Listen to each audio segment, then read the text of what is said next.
قل من يرزقكم من السماء والأرض أم من يملك السمع والأبصار ومن يخرج الحي من الميت ويخرج الميت من الحي ومن يدبر الأمر فسيقولون الله فقل أفلا تتقون.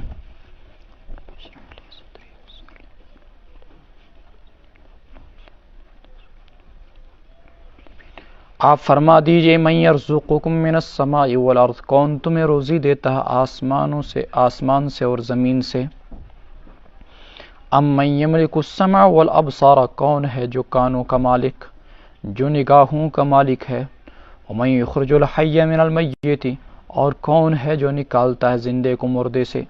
ویخرج المیت من الحی، اور نکالتا ہے مردے کو زندے سے. ومن یدبر الامر، اور کون ہے جو معاملات کی تدبیر کرتا ہے. فسیقولون اللہ، وہ لوگ عنقریب کہیں گے کہ اللہ.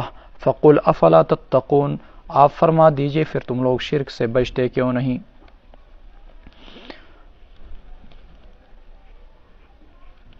معبود وہ ہوگا، خدا وہ ہوگا جو کائنات کا بنانے والا اور کائنات کا مالک ہوگا، جو بندوں کو سننے کی صلاحیت فراہم کرنے والا، دیکھنے کی صلاحیت فراہم کرنے والا، کان اور آنکھ دینے والا، اور جو مردہ زمین سے سبزہ کو اگانے والا، اور پھر خزاں کے آتے ہی پوری کائنات کو دوبارہ مردہ بنانے والا، اور جو بے جان چیزوں سے جاندار چیزیں اور جاندار چیزوں سے بے جان چیزوں کو نکالنے والا ہے، اور جس نے کائنات کو پیدا کرنے کے بعد اس کو یوں ہی عبث اور فضول نہیں چھوڑ دیا، بلکہ کائنات کا مسلسل نظام چلا رہا ہے اور تدبیریں کر رہا ہے.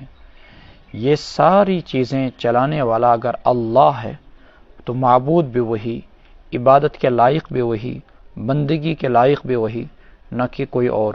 مشرکین جب خود اس بات کا اعتراف اور اقرار کرتے ہیں فَسَيَقُولُونَ اللہ، کہ روزی آسمانوں سے بارش کی صورت میں اتارنے والا اللہ ہے، زمین سے فصلیں اور فروٹ اور اناج اگانے والا، پھل اگانے والا اگر اللہ ہے، کان، آنکھ اور دیگر فہم کی صلاحیتیں دینے والا اللہ ہے، تو عبادت کے لائق بھی تو وہی اللہ ہی ہے. فَسَيَقُولُونَ اللہ.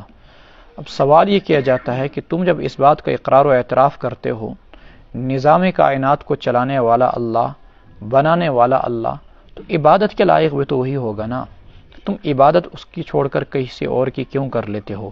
فَقُلْ أَفَلَا تَتَّقُونَ فَذَلِكُمُ اللَّهُ رَبُّكُمُ الْحَقُّ، بس یہی اللہ ہے جو تمہارا حقیقی رب ہے.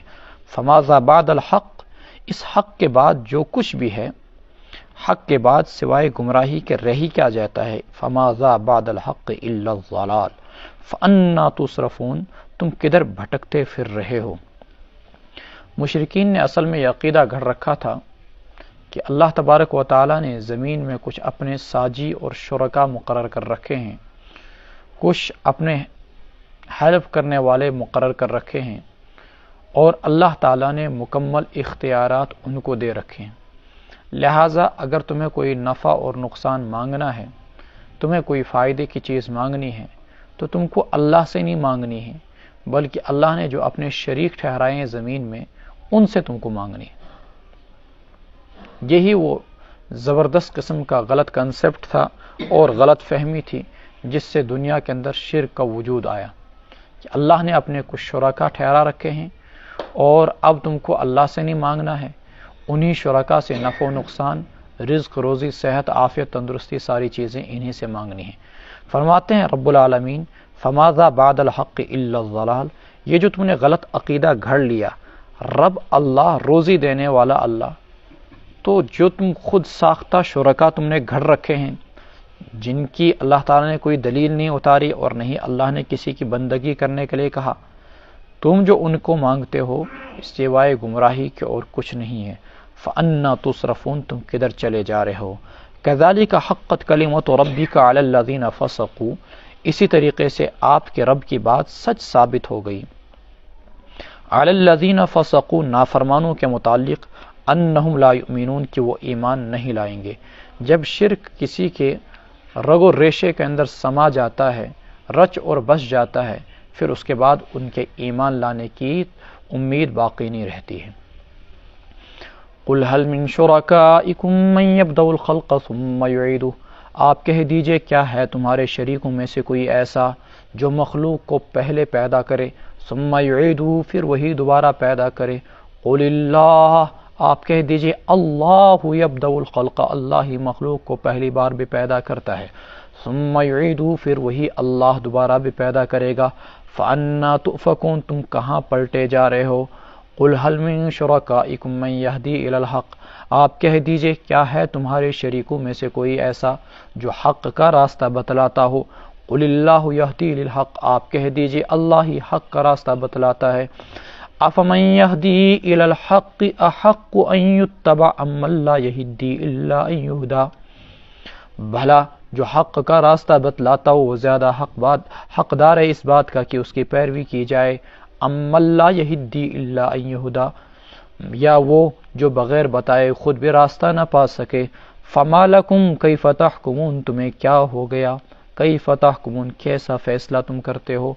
وَمَا يَتَّبِعُ أَكْثَرُهُمْ إِلَّا ظَنًّا اور ان میں سے بیشتر لوگ صرف گمان کی پیروی کرتے ہیں۔ إِنَّ الظَّنَّ لَا يُغْنِي مِنَ الْحَقِّ شَيْئًا ایسا گمان حق کو جاننے کے سلسلے میں ذرا بھی فائدہ مند نہیں۔ ان اللہ علیم بما یفعلون یقیناً اللہ تعالیٰ جانتے ہیں جو کچھ وہ کرتے ہیں۔ ان اللہ علیم بما یفعلون دو چیزیں ہیں جو انسانیت کے وجود کے لیے انتہائی اہم اور ضروری ہیں۔ پہلی چیز انسان کا اپنا وجود، یہ اللہ تعالیٰ کا سب سے بڑا انعام اور احسان ہے کہ اللہ تعالیٰ نے زندگی دی۔ اللہ نے سوال کیا کہ زندگی دینے والا کون ہے؟ من یبدأ الخلق، تو جواب دیتے ہیں کہ اللہ۔ ٹھیک ہے، جب زندگی دینے والا اللہ ہے تو عبادت کے لائق بھی تو وہی ہونا چاہیے نا، پھر عبادت اللہ کو چھوڑ کر دوسروں کی کیوں ہوتی ہے؟ سوال نمبر 2، اگر ماں باپ بچے کو پیدا کریں اور پیدا کرنے کے بعد اس کو یوں ہی کہیں کوڑے کرکٹ پر چھوڑ دیں، زمینوں میں چھوڑ دیں، جیسے آپ دیکھتے ہیں کتے پیدا ہوتے ہیں ادھر پڑے ہیں ادھر پڑے ہیں، اگر اللہ تعالیٰ بھی مخلوق کو پیدا کرنے کے بعد یوں ہی چھوڑ دیتا، حالانکہ کتیا بھی اپنے بچوں کو 6 ماہ تک نگرانی اور دیکھ بھال کرتی ہے، سال تک نگرانی اور دیکھ بھال کرتی ہے، جانور بھی اپنے بچوں کی دیکھ بھال کرتا ہے، لیکن اللہ ایک سوال فرما رہے ہیں کہ اللہ نے تم کو پیدا کرنے کے بعد یوں ہی عبث اور فضول میں بیکار دنیا میں نہیں چھوڑ دیا، بلکہ تمہاری قدم قدم پر نگرانی کے لیے، رہبری اور رہنمائی اور ہدایت کے لیے پیغمبروں کو بھیجا۔ اب اگر ہدایت دینے والا اللہ، اب ہدایت کی ساری سبیلیں، ایک ہدایت ہے کہ زندگی کیسے گزارنی ہے، اس کے لیے اللہ نے عقل دی۔ اگر اللہ عقل نہ دیتا اور ساری کی ساری کائنات اور تمام کے تمام تر انسان پاگل ہوتے، بے عقل ہوتے، سوچے کہ کیا یہ دنیا پھر ایسی ہوتی یا ایک پاگل خانہ ہوتا؟ یا اللہ نے پیدا کیا، پیدا کرنے کے بعد انسان کو شعور دیا، نفع و نقصان کی چیزیں بتلائی، پانی کے فوائد بتلائے، آگ کے نقصانات بتلائے، زندگی کیسے گزارنی ہے، تم کو مٹی نہیں کھانی ہے، گھاس نہیں کھانا ہے، تم کو غذا کھانی ہے، یہ ساری چیزیں اللہ تعالیٰ نے سکھلائی۔ یہ ہدایت کا پہلا سٹیپ جو اللہ نے انسان کو سکھلایا۔ پھر ہدایت کا دوسرا سٹیپ کہ تمہیں پیدا کرنے والا اللہ، تو تمہیں اللہ ہی کی مان کر چلنی ہے اور اللہ ہی کو مان کر چلنا ہے۔ یہ ساری کی ساری رہنمائی کرنے والا اگر اللہ ہے، گائیڈنس کرنے والا اللہ ہے، وجود دینے والا اللہ ہے، اور تم اس چیز کو تسلیم کرتے ہو، تو بھائی پھر عبادت و بندگی بھی تو اسی کا حق بنتا ہے۔ اس کو چھوڑ کر تم کہاں پلٹے جا رہے ہو، کدھر اوندے منہ چلے جا رہے ہو؟ اس مضمون کو ان 2 آیات کے اندر بیان کیا گیا ہے۔ افمن یہدی الی الحق احق ان یتبع امن لا یہدی الا ان یہدی بھلا وہ ذات یعنی رب العالمین جو حق کی رہنمائی کرتی ہے، احق وہ اللہ عبادت کا زیادہ حقدار ہے، ان یتبع کہ اس کی پیروی کی جائے، امن لا یہدی الا ان یہدی یا تمہارے وہ بے جان بت، من لا یہدی الا ان یہدی جو بغیر بتائے خود بھی راستہ نہ پا سکیں، جو بے شعور ہیں، بے جان ہیں، چاہے وہ کوئی بھی معبود کیوں نہ ہو، گائے کی شکل میں ہو، پتھر کی شکل میں ہو، درخت کی شکل میں ہو، مردوں کی شکل میں ہو، استانوں کی شکل میں ہو، کسی بھی شکل میں ہو، جس کی بھی پوجا کی جائے، فرماتے ہیں جو خود اپنے نفع و نقصان پر قادر نہیں ہو تمہارے نفع و نقصان کے کہاں مالک ہو سکتے ہیں؟ اب ہوتا کیا ہے ایسا؟ وما یتبع اکثرهم الا ظنا، ان میں سے اکثر لوگ صرف گمان کی پیروی کرتے ہیں، بس کچھ آباء و اجداد سے منقول باتیں ہیں، رسمیں ہیں، قصے ہیں، کہانیاں ہیں، انہی کی پیروی کی جا رہی، دلیل ولیل ان کے پاس کچھ نہیں۔ ان الظن لا یغنی من الحق شیئا، ایسا گمان حق کو جاننے کے سلسلے میں، یعنی ایسے گمان کے ذریعے سے آپ حق کی راہ کو نہیں پا سکتے، ایسا گمان حق کو جاننے کے سلسلے میں ذرہ برابر بھی فائدہ مند نہیں۔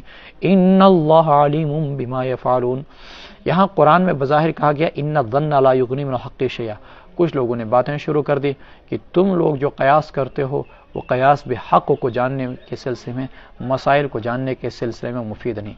جواب صاف ہے دو ٹوک کہ بھائی جو قیاس ہوتا ہے وہ دلیل کی بنیاد پر ہوتا ہے، اور قرآن میں یہاں جس گمان کی بات کی جا رہی ہے بلا دلیل ہے، وہ تو قرآن و سنت کے نظائر پر، امثال پر اور اس جیسی تشبیہات کو پیش نظر رکھ کر، کچھ چیزوں کو دیکھ کر انہی پر دیگر چیزوں کو قیاس کر کے ان کو ان کا مماثل قرار دے کر پھر ان پر قیاس کیا جاتا ہے اور مسائل کا استخراج اور استنباط کیا جاتا ہے۔ وما كان هذا القرآن أن يفترى من دون الله ولكن تصديق الذي بين يديه وتفصيل الكتاب لا ريب فيه من رب العالمين، اور یہ قرآن ایسی کتاب نہیں کہ اس کو بنایا گیا ہو اللہ کے سوا کسی اور کی جانب سے، ولیکن تصدیق الذی بین یدیہ، لیکن یہ قرآن تصدیق کرتا اپنے سے پہلی کتابوں کی، وتفصیل الکتاب، اور سابقہ کتابوں کی تفصیل بیان کرتا ہے، لا ریب فیہ من رب العالمین، اس میں کوئی شک و شبہ نہیں کہ یہ قرآن رب العالمین کی جانب سے ہے۔ چونکہ اہل عرب زباں دانی کے دعویٰ کرنے والے تھے، اور وہ سمجھتے تھے کہ ہم سے بڑا عربی داں کوئی ہے نہیں، وہ سمجھتے تھے کہ فصاحت و بلاغت کے اعلیٰ ترین معیار پر ہم ہی لوگ فائز ہیں، اس لیے ہم سے بہتر کوئی عربی نہیں جانتا ہے۔ قرآن کریم نے معجزہ بھی اسی جیسا دیا ان کو قرآن کریم، اور کہا گیا کہ تم اگر اس دین اسلام کی صداقت کو پرکھنا چاہتے ہو، دیکھنا چاہتے ہو، تو پھر اس قرآن جیسے ایک کتاب لاؤ۔ یہ قرآن ایسی کتاب نہیں ہے جس کو کسی اور کی جانب سے گھڑا گیا ہو۔ یاد رکھیں کہ رسول اللہ صلی اللہ علیہ وسلم نے زندگی کے 40 سال بلکہ 50 سال مکہ مکرمہ میں گزارے۔ ان 50 سال میں آپ صلی اللہ علیہ وسلم کبھی مدینہ طیبہ نہیں گئے ہجرت سے پہلے، جہاں پر یہود رہتے تھے۔ ان 50 سال میں آپ صلی اللہ علیہ وسلم شام صرف ایک بار گئے تجارت کے سفر کے غرض سے، اور کچھ ہی دنوں کے بعد واپس آئے۔ اب قرآن کے جو مضامین ہیں، خواہ وہ انبیاء کرام کے واقعات ہوں، خواہ وہ دیگر تمام تر احکامات ہوں، مثلا قصاص کے احکام، النفس بالنفس والعین بالعین وغیرہ وغیرہ ساری چیزیں، یا شراب کے احکامات یا عبادتوں کے احکامات، سوال یہ پیدا ہوتا ہے کہ مکہ میں کوئی یہودی نہیں، مکہ میں کوئی نصرانی نہیں، اگر ہیں تو ایک دو ان پڑھ قسم کے۔ آپ صلی اللہ علیہ وسلم مدینہ نہیں گئے، آپ صلی اللہ علیہ وسلم ملک شام نہیں گئے۔ اگر یہ سارے کے سارے مضامین آپ صلی اللہ علیہ وسلم انبیاء کرام کے اتنے سینکڑوں واقعات، قرآن کے اندر سابقہ کتابوں کے سینکڑوں مضامین، سینکڑوں احکامات بیان کر رہے ہیں، کہاں سے کر رہے ہیں؟ خود تو کوئی کالج، یونیورسٹی، سکول نہیں، کوئی استاد نہیں مکہ مکرمہ میں۔ یہودیوں کے ساتھ آپ کا اٹھنا بیٹھنا ہوا نہیں جن کو کہ یہ کتاب، یہ واقعات معلوم تھے۔ عیسائیوں کے ساتھ آپ کا اٹھنا بیٹھنا ہوا نہیں جن کو یہ واقعات معلوم تھے۔ پھر آئے کہاں سے آپ کے پاس یہ مضامین؟ یہ واقعات کہاں سے آپ کو معلوم ہوئے؟ معلوم ہوا کہ سب کے سب اللہ کی طرف سے آپ کو وحی کی جا رہی ہے، اس میں آپ کا ذاتی کوئی دخل نہیں تھا۔ اسی کو کہا ولیکن تصدیق الذی، 2000 سال پہلے ایک تورات نامی کتاب اترتی ہے، 600 سال پہلے ایک انجیل نامی کتاب اترتی ہے، اور جس کے ہمارے زمانے کی طرح کوئی نسخے بھی موجود نہیں تھے کہ سینکڑوں، ہزاروں، لاکھوں، کروڑوں کی تعداد میں ہر جگہ نسخے موجود ہوں۔ نسخے بھی اس کے کہیں موجود نہیں تھے، چند گنے چنے نسخے ہوئے تھے، وہ بھی محرف، وہ بھی صرف یہودی علماء اپنے پاس رکھتے تھے، کسی کو دیتے نہیں تھے۔ سونے کے خزانوں سے بھی زیادہ ان کی قیمت ہوا کرتی تھی، وہ تو کسی کو دکھاتے ہی نہیں تھے۔ اب یہ سارے کے سارے مضامین قرآن کے اگر تورات کے 2000 سالہ پہلی کتاب سے مل رہے ہیں اور انجیل کے مضامین سے مل رہے ہیں، معلوم ہوا کہ اللہ تعالیٰ ہی کے جانب سے، اور ان دونوں کتابوں کا تورات و انجیل اور قرآن کا سرچشمہ ایک ہی ہے، اور وہ ذات کون ہے؟ اللہ رب العالمین کی۔ ام یقولون افطرا، کیا وہ لوگ یوں کہتے ہیں کہ محمد رسول اللہ صلی اللہ علیہ وسلم نے اس قرآن کو گھڑ لیا؟ ٹھیک ہے، اگر گھڑ لیا تو میں بھی انسانی ہوں، تم بھی انسان ہو، چلو اس قرآن کے اندر 114 صورتیں ہیں، اس میں 6000 سے زیادہ آیتیں ہیں، تم اس جیسی ایک آیت پیش کر کے دکھاؤ نا، پھر تم اس جیسا ایک جملہ ہی پیش کر دو، فلیأتوا بحدیث مثلی، ایک صورت لاؤ 114 صورتوں میں 100واں حصہ ہی پیش کر دو، نہیں لا سکتے ہو تو معلوم ہوا کہ یہ قرآن محمد رسول اللہ صلی اللہ علیہ وسلم کی جانب سے گھڑی ہوئی نہیں ہے، بلکہ اللہ تعالیٰ کی طرف سے نازل کردہ ہے۔ ام یقولون افطرا، کیا یہ لوگ یوں کہتے ہیں کہ انہوں نے اس قرآن کو گھڑ لیا؟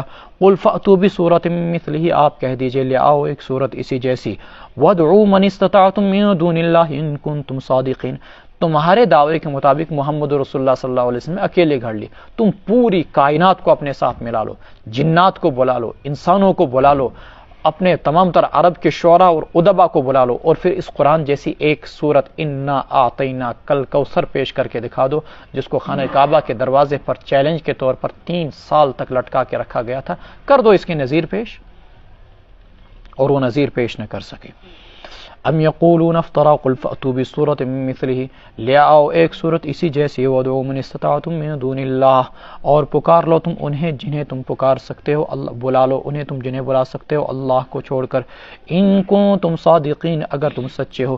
بل کذبوا بما لم یحیطوا بعلمہ، بلکہ انہوں نے جھٹلایا بما لم یحیطوا بعلمہ، جس کا انہوں نے اپنے علم سے احاطہ نہیں کیا، بلکہ حقیقت یہ ہے کہ جس بات کو سمجھ ہی نہیں پائے اور جس کی حقیقت ان کے سامنے آئی نہیں، وہ اس کو جھٹلا رہے ہیں۔ بل کذبوا بما لم یحیطوا بعلمہ ولما یأتم تأویلہ، جھٹلایا انہوں نے ایسی چیز کو جس کی حقیقت ان کو سمجھ میں نہیں آئی، ولما یأتم تأویلہ، اور جس کی حقیقت ان کے سامنے آئی نہیں۔ کذالک کذب الذین من قبلہم، اسی طریقے سے جھٹلایا ان لوگوں نے جو ان سے پہلے تھے۔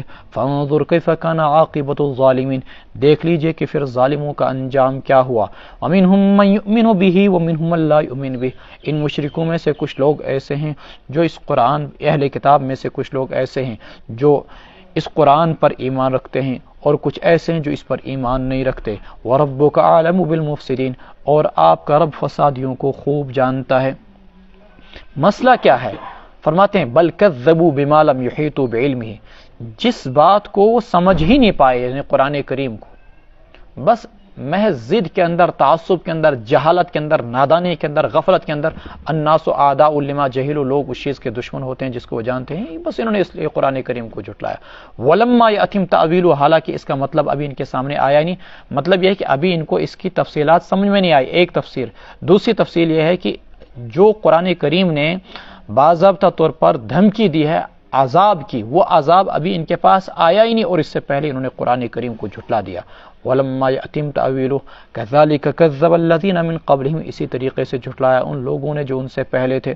فَانظُرْ كَيْفَ كَانَ عَاقِبَةُ الظَّالِمِينَ وَإِن كَذَّبُوكَ فَقُل لِّي عَمَلِي وَلَكُمْ عَمَلُكُمْ أَنتُمْ بَرِيئُونَ مِمَّا أَعْمَلُ وَأَنَا بَرِيءٌ مِّمَّا تَعْمَلُونَ، اور اگر وہ آپ کو جھٹلاتے ہیں اے محمد رسول اللہ صلی اللہ علیہ وسلم، آپ کہہ دیجئے لی عملی ولکم عملکم، میرے لئے میرے اعمال اور تمہارے لئے تمہارے اعمال، انتم بریئون مما اعمل، تم پر میرے عمل کی ذمہ داری نہیں، وانا بریء مما تعملون، اور مجھ پر تمہارے عمل کی کوئی ذمہ داری نہیں۔ بات صاف ہے، نہیں مانتے ہو تو ٹھیک ہے، تمہیں اللہ تبارک و تعالیٰ کے سامنے اپنے اعمال کا جواب دینا ہے، اور مجھے اللہ تعالیٰ کے سامنے اپنے اعمال کا جواب دینا ہے۔ کیوں نہیں مانتے؟ یہ وجہ کیا ہو جاتی ہے ان کو؟ وَمِنْهُمْ مَن يَسْتَمِعُونَ إِلَيْكَ، ان مشرکوں میں سے کچھ ایسے ہیں جو آپ کی بات کو بظاہر بغور سنتے ہیں۔ أَفَأَنْتَ تُسْمِعُ الصُّمَّ، کیا آپ بہرے کو سنا رہے ہیں؟ وَلَوْ كَانُوا لَا يَعْقِلُونَ، خواہ وہ سمجھتے ہی نہیں ہو۔ وَمِنْهُمْ مَن يَنظُرُ إِلَيْكَ، ان میں سے کچھ ایسے ہیں جو آپ کو دیکھتے ہیں۔ أَفَأَنْتَ تَهْدِي الْعُمْيَ وَلَوْ كَانُوا لَا يُبْصِرُونَ، کیا آپ اندھوں کو راستہ دکھلائیں گے؟ وَلَوْ كَانُوا لَا يُبْصِرُونَ، خواہ ان کو سوجھ بوجھ بھی نہ ہو۔ إِنَّ اللَّهَ لَا يَظْلِمُ النَّاسَ شَيْئًا وَلَكِنَّ النَّاسَ أَنفُسَهُمْ يَظْلِمُونَ، اللہ لوگوں پر کچھ بھی ظلم نہیں کرتے، لیکن لوگ خود اپنے آپ پر ظلم کرتے ہیں۔ بظاہر ان کو تو اللہ تعالیٰ نے آنکھوں سے دیا ہے۔ میں بار بار کہتا ہوں کہ قرآن کریم صرف کفار مکہ کے لیے نازل نہیں ہوا تھا، یہ پوری انسانیت کے لیے، وہ یورپ کے لوگ ہوں، بر صغیر کے لوگ ہوں، ایشیا کے ہوں، افریقہ کے ہوں، چائنا کے ہوں، رشیا کے ہوں، پوری کائنات کے انسانوں کے لیے یہ قرآن کتاب ہدایت ہے، صرف مکہ والوں کے لیے نہیں۔ جیسے کفار مکہ صرف سنتے تھے کانوں سے اور دل سے کبھی قبول نہیں کرتے تھے، دل کے کانوں سے نہیں سنتے تھے، اور آنکھوں سے تو دیکھتے تھے لیکن دل کی نگاہوں سے کبھی اس کو دیکھتے نہیں تھے، یہی آج بھی پوری دنیا کے اندر ہو رہا ہے۔ قرآن کو لوگ دیکھتے تو ہیں لیکن بصیرت کی نگاہوں سے دیکھنے سے عاری ہے، قرآن کریم کو پوری دنیا سنتی تو ہے لیکن بصیرت کی نگاہوں سننے سے وہ لوگ قاصر ہیں، عبرت کی نگاہ کانوں سے نہیں سنتے ہیں، دل کے کانوں سے نہیں سنتے ہیں۔ افانت تسمع الصم ولو كانوا لا يعقلون، کیا بہروں کو سنائیں گے خواہ وہ سمجھتے ہی نہیں ہو۔ ان اللہ لا يظلم الناس شيئا ولكن الناس انفسهم يظلمون ويوم يحشرهم كأن لم يلبثوا الا ساعة من النهار، اور جس دن اللہ ان کو قیامت کے دن اکٹھا کریں گے یوں محسوس ہوگا انہیں كأن لم يلبثوا کہ وہ نہیں ٹھہرے الا ساعة من النهار مگر دن کی ایک گھڑی، يتعارفون بينهم آپس میں ایک دوسرے کو پہچانتے بھی ہوں گے۔ قیامت کا منظر اتنا بھیانک ہوگا کہ انہیں یوں محسوس ہوگا کہ وہ برزخ کے اندر، قبر کے اندر بس صرف ایک گھڑی ٹھہرے، حالانکہ وہ برزخ کے اندر ہزاروں سال، برزخ مطلب مرنے کے بعد قبر کے اندر ہزاروں سال ٹھہر کر آئے ہوں۔ اور ایسا ہوتا ہے انسان کے ساتھ دنیا میں بھی، انسان 6 گھنٹے سوتا پوری رات اور پھر کبھی محسوس یوں ہوتا ہے کہ میں ابھی 5 منٹ کے بعد جاگ گیا ہوں۔ ایسا ہی آخرت کے اندر کافروں کے ساتھ ہوگا، برزخ کی ہزارہ سالہ زندگی کے بعد انہیں یوں محسوس ہوگا کہ وہ قبر کے اندر بڑی مشکل سے ایک آدھ دن ٹھہرے ہیں۔ یا دوسری تفسیر جو ابن عباس رضی اللہ تعالیٰ عنہ سے منقول ہے کہ قیامت کی ہولناکی اور آخرت کے طویل دن، جس کو خود قرآن کہتا ہے 50,000 سال کے برابر، اس طویل دن کے سامنے ان کو دنیا کی مدت یوں محسوس ہوگی کہ گویا کہ وہ دنیا کے اندر بمشکل صرف اور صرف ایک دن یا نصف دن ٹھہرے ہوں گے۔ لم يلبثوا الا عشیۃ او ضحاها قد خسر الذين كذبوا بلقاء الله وما كانوا مهتدين يتعارفون بينهم، قیامت کے اندر وہ ایک دوسرے کو پہچانتے ہوں گے یا برزخ کے اندر بھی وہ ایک دوسرے کو پہچانتے ہوں گے۔ قد خسر الذين كذبوا بلقاء الله، مشکات شریف میں ایک روایت ہے جس سے معلوم ہوتا ہے کہ برزخ کے اندر بھی لوگوں کا باہمی تعارف ہوتا ہے۔ قد خسر الذين كذبوا بلقاء الله، نقصان میں پڑ گئے وہ لوگ جنہوں نے جھٹلایا اللہ تعالیٰ کی ملاقات کو، وما كانوا مهتدين، اور وہ راہ راست پر نہ تھے۔ وَإِمَّا نُرِيَنَّكَ بَعْضَ الَّذِي نَعِدُهُمْ أَوْ نَتَوَفَّيَنَّكَ فَإِلَيْنَا مَرْجِعُهُمْ ثُمَّ اللَّهُ شَهِيدٌ عَلَى مَا يَعْمَلُونَ، اور اگر ہم آپ کو دکھلا بھی دیں بعض الَّذِي نَعِدُهُمْ، عذاب کا وہ بعض حصہ جس کا ہم ان کو وعدہ کرتے ہیں، أَوْ نَتَوَفَّيَنَّكَ، یا ہم آپ کو وفات دیں، فَإِلَيْنَا مَرْجِعُهُمْ، ہماری طرف ان کی واپسی ہوگی، ثُمَّ اللَّهُ شَهِيدٌ، پھر اللہ ہی دیکھ رہے ہیں، اللہ ہی گواہ ہیں، عَلَى مَا يَفْعَلُونَ، اس چیز پر جو کچھ وہ کر رہے ہیں۔ کفار چونکہ عذاب کے سلسلے میں جلدی مچایا کرتے تھے، اور ابھی نیچے جملہ آئے گا مَتَى هَذَا الْوَعْدُ إِن كُنتُمْ صَادِقِينَ، کب آ رہی ہے قیامت اگر تم سچے ہو۔ اللہ تبارک و تعالیٰ فرما رہے ہیں کہ جس عذاب کی ان کو دھمکی دی جاتی ہے، وَإِمَّا نُرِيَنَّكَ بَعْضَ الَّذِي نَعِدُهُمْ، خواہ وہ آپ کی زندگی میں ان پر آ جائے یا آپ کی وفات کے بعد آئے، اس سے کچھ فرق نہیں پڑتا، عذاب ان پر ہر حال میں آ کر ہی رہے گا، دنیا میں نہیں تو آخرت میں ضرور آئے گا۔ فَإِلَيْنَا مَرْجِعُهُمْ، اور ہماری طرف ان کی واپسی ہوگی، پھر اللہ تبارک و تعالیٰ دیکھ رہے ہیں جو کچھ وہ کر رہے ہوں گے۔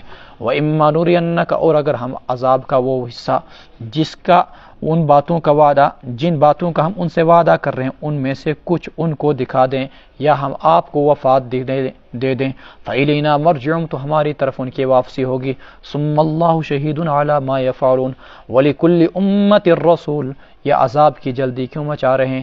ہر قوم کے لیے ایک ایک رسول آیا ہے، فَإِذَا جَاءَ رَسُولٌ، پس جب آیا ان قوموں کے پاس ان کا رسول، قُضِيَ بَيْنَهُمْ بِالْقِسْطِ، اگر قوموں نے نہیں مانا تو ان کے درمیان فیصلہ کر دیا گیا انصاف کے ساتھ، وَهُمْ لَا يُظْلَمُونَ، اور ان پر ظلم نہیں کیا جاتا، وَيَقُولُونَ مَتَى هَذَا الْوَعْدُ، یہ لوگ یوں کہتے ہیں کب آئے گا یہ وعدے کا دن، إِن كُنتُمْ صَادِقِينَ، اگر تم سچے ہو، یعنی قیامت کے دن۔ قُلْ لَا أَمْلِكُ لِنَفْسِي ضَرًّا وَلَا نَفْعًا إِلَّا مَا شَاءَ اللَّهُ، اے پیغمبر صلی اللہ علیہ وسلم آپ کہہ دیجئے نہیں مالک ہوں میں اپنی ذات کے لیے نقصان کا اور نہیں نفع کا، إِلَّا مَا شَاءَ اللَّهُ، مگر جتنا اللہ چاہے، لِكُلِّ أُمَّةٍ اجل، ہر گروہ کے لیے ایک مقرر وقت ہے، إِذَا جَاءَ أَجَلُهُمْ فَلَا يَسْتَأْخِرُونَ سَاعَةً وَلَا يَسْتَقْدِمُونَ، جب ان کی وہ گھڑی آ جائے گی، فلا یستأخرون ساعۃ ولا یستقدمون، تو وہ ایک گھڑی بھی نہ تو پیچھے ہو سکیں گے، ولا یستقدمون، اور نہیں آگے۔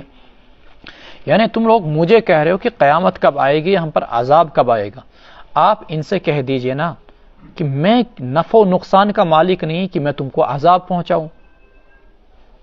نفع و نقصان کا مالک تو صرف اللہ تبارک و تعالیٰ ہے، عذاب کا مطالبہ کرنا ہے تو اللہ تعالیٰ سے کیجئے، میں کسی کے نفع و نقصان کا مالک نہیں۔ لا املک لنفسی ضرا ولا نفعا الا ما شاء اللہ۔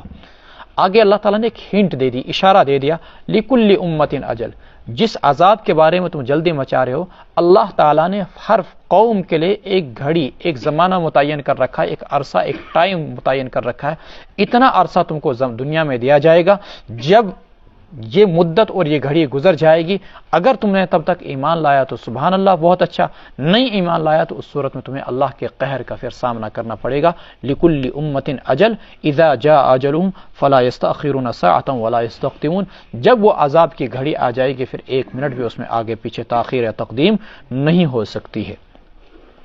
اس میں ان نادان مسلمانوں کے لیے سامان عبرت موجود ہے، سبق موجود ہے، جو رسول اکرم صلی اللہ علیہ وسلم کے بارے میں یہ عقیدہ رکھتے ہیں کہ اللہ تعالیٰ نے آپ کو مختار کل بنایا، ہر چیز کا آپ کو اختیار دیا ہے، چاہے تو کسی کو بھسم کر دیں، چاہے تو کسی کو خزانوں کا مالک بنا دیں، چاہے تو کسی کو جنت میں ڈال دیں، چاہے تو کسی کو جہنم میں ڈال دیں، ہر چیز کا اختیار اللہ تعالیٰ نے آپ کو دیا ہے۔ حالانکہ قرآن کہہ رہا لا املک لنفسی ضرا ولا نفعا الا ما شاء اللہ، کسی کو بھی نفع اور نقصان پہنچانے کا مالک میں ہرگز نہیں ہوں۔ یہ عقیدہ رکھنا کہ اللہ تبارک و تعالیٰ نے کسی نبی کو، کسی ولی کو، کسی عالم کو، کسی پیغمبر کو نفع و نقصان کا اختیار دیا ہے، یہ شرک۔ ایک دوش میں بزرگہ دپن میں دسا پھوک مش دود اس پھوک دمے بہ شفا اللہ تعالیٰ سنس اتھس مز، تنی کیا مونی ژے شفا اللہ تعالیٰ سنس اتھس مز۔ اللہ تعالیٰ چھنا پنن ولین کینسن دیون اختیار، ژٕ چھُکھ ولی، ژے چھی خدایَن دِژمٕژ شفا، دِ مےٚ شفا۔ تو یہ لوگوں کے اندر شرک اور بت پرستی، یہ لوگوں نے غلط عقیدے گھڑ لیے۔ لا املک لنفسی، کہہ دیجئے نہیں ہوں میں نقصان کا مالک، کسی کو نقصان پہنچانے کا مالک اور نہیں کسی کو نفع پہنچانے کا مالک، الا ما شاء اللہ، مگر جس کو اللہ تعالیٰ چاہے اس کو نقصان پہنچائے، جس کو اللہ تعالیٰ چاہے نفع پہنچائے۔ قل ارائیتم ان اتاکم عذابہ بیاتا او نہارا ماذا یستعجل منہ المجرمون، آپ کہہ دیجئے کیا خیال ہے تمہارا، ارائیتم ان اتاکم عذابہ بیاتا او نہارا ماذا یستعجل منہ المجرمون، عذاب کون سی ایسی بہتر چیز ہے جس کے بارے میں تم جلدی مچا رہے ہو۔ قل ارائیتم، تمہارا کیا خیال ہے اگر آ جائے اللہ کا عذاب بیاتن، رات کو، او نہارن، یا دن کو، ماذا یستعجل منہ المجرمون، تو عذاب میں ایسی کون سی بہتر چیز ہے جس کے بارے میں تم جلدی مچا رہے ہو۔ ثم اذا ما وقع آمنتم به، کیا جب عذاب آ جائے گا تب تم کو یقین آ جائے گا، الآن، اب جا کر تسلیم کیا۔ اللہ تعالیٰ کہیں گے وقد کنتم به تستعجلون، اور اس سے پہلے تم اس عذاب کے بارے میں جلدی مچا رہے تھے تم۔ فرماتے ہیں اللہ تعالیٰ عذاب ٹھیک ہے، جب اللہ تعالیٰ کو بھیجنا ہوگا، چاہے دن کو بھیجے یا رات کو بھیجے، صبح بھیجے شام بھیجے، لیکن تم بتاؤ کہ اس عذاب میں کون سی ایسی بہتر ہی ہے جس کے لیے تم جلدی مچا رہے ہو، ماذا یستعجل منہ المجرمون۔ پھر اللہ تعالیٰ فرماتے ہیں جس وقت میرا عذاب آ جائے گا، ثم اذا ما وقع آمنتم به، تب تم کو یقین آ جائے گا، آمنتم به، لیکن اس وقت تم سے کہا جائے گا الآن، اب تم نے تسلیم کر لیا اللہ کے قہر کو، اللہ کے عذاب کو، اللہ کی طاقت کو، لیکن وقد کنتم به تستعجلون، اس کے بارے میں تم جلدی مچایا کرتے تھے لیکن اس کا کچھ تم کو فائدہ نہیں۔ ثم قیل للذین ظلموا ذوقوا عذاب الخلد، پھر کہا جائے گا ظالموں سے چکھو تم ہمیشہ کے عذاب کا مزہ، هل تجزون الا بما کنتم تکسبون، نہیں تم کو صلہ دیا جائے گا، بدلہ دیا جائے گا مگر انہی اعمال کا جو کچھ تم کیا کرتے تھے۔ وَيَسْتَنْبِئُونَكَ أَحَقٌّ هُوَ، اور وہ کفار دریافت کرتے ہیں آپ سے، احق هو، کیا یہ سچ ہے، یہ قرآن سچ ہے؟ قل ای وربی انہ الحق، آپ کہہ دیجئے ہاں ہاں مجھے میرے رب کی قسم یہ قرآن سچ ہے۔ وما انتم بمعجزین، اور تم اللہ تبارک و تعالیٰ کو عاجز نہیں کر سکتے، بے بس نہیں کر سکتے۔ ولو ان لكل نفس ظلمت ما في الارض لافتدت به واسروا الندامة لما رأوا العذاب وقضي بينهم بالقسط وهم لا يظلمون، اور اگر ہر انسان کے پاس جو کہ گنہگار ہو، ہوں زمین کے سارے خزانے ما فی الارض لفتدت بھی، تو وہ اپنے آپ کو ان زمین کے سارے خزانوں کے ذریعے سے چھڑانا چاہے، بچانا چاہے۔ وَأَسَرُّوا النَّدَامَةَ لَمَّا رَأَوُا الْعَذَابَ، اور وہ ندامت کو چھپائیں گے جب وہ عذاب کو دیکھیں گے۔ وَقُضِيَ بَيْنَهُم بِالْقِسْطِ وَهُمْ لَا يُظْلَمُونَ، اور ان کے درمیان انصاف کے ساتھ فیصلہ کر دیا جائے گا اور ان پر ظلم نہیں ہوگا۔ اس آیت کو سمجھنے کے لیے سورہ معارج کی ایک آیت کو پڑھنا بہت ضروری ہے، انسان اس سے اچھی طریقے سے اس کو سمجھ لیتا ہے۔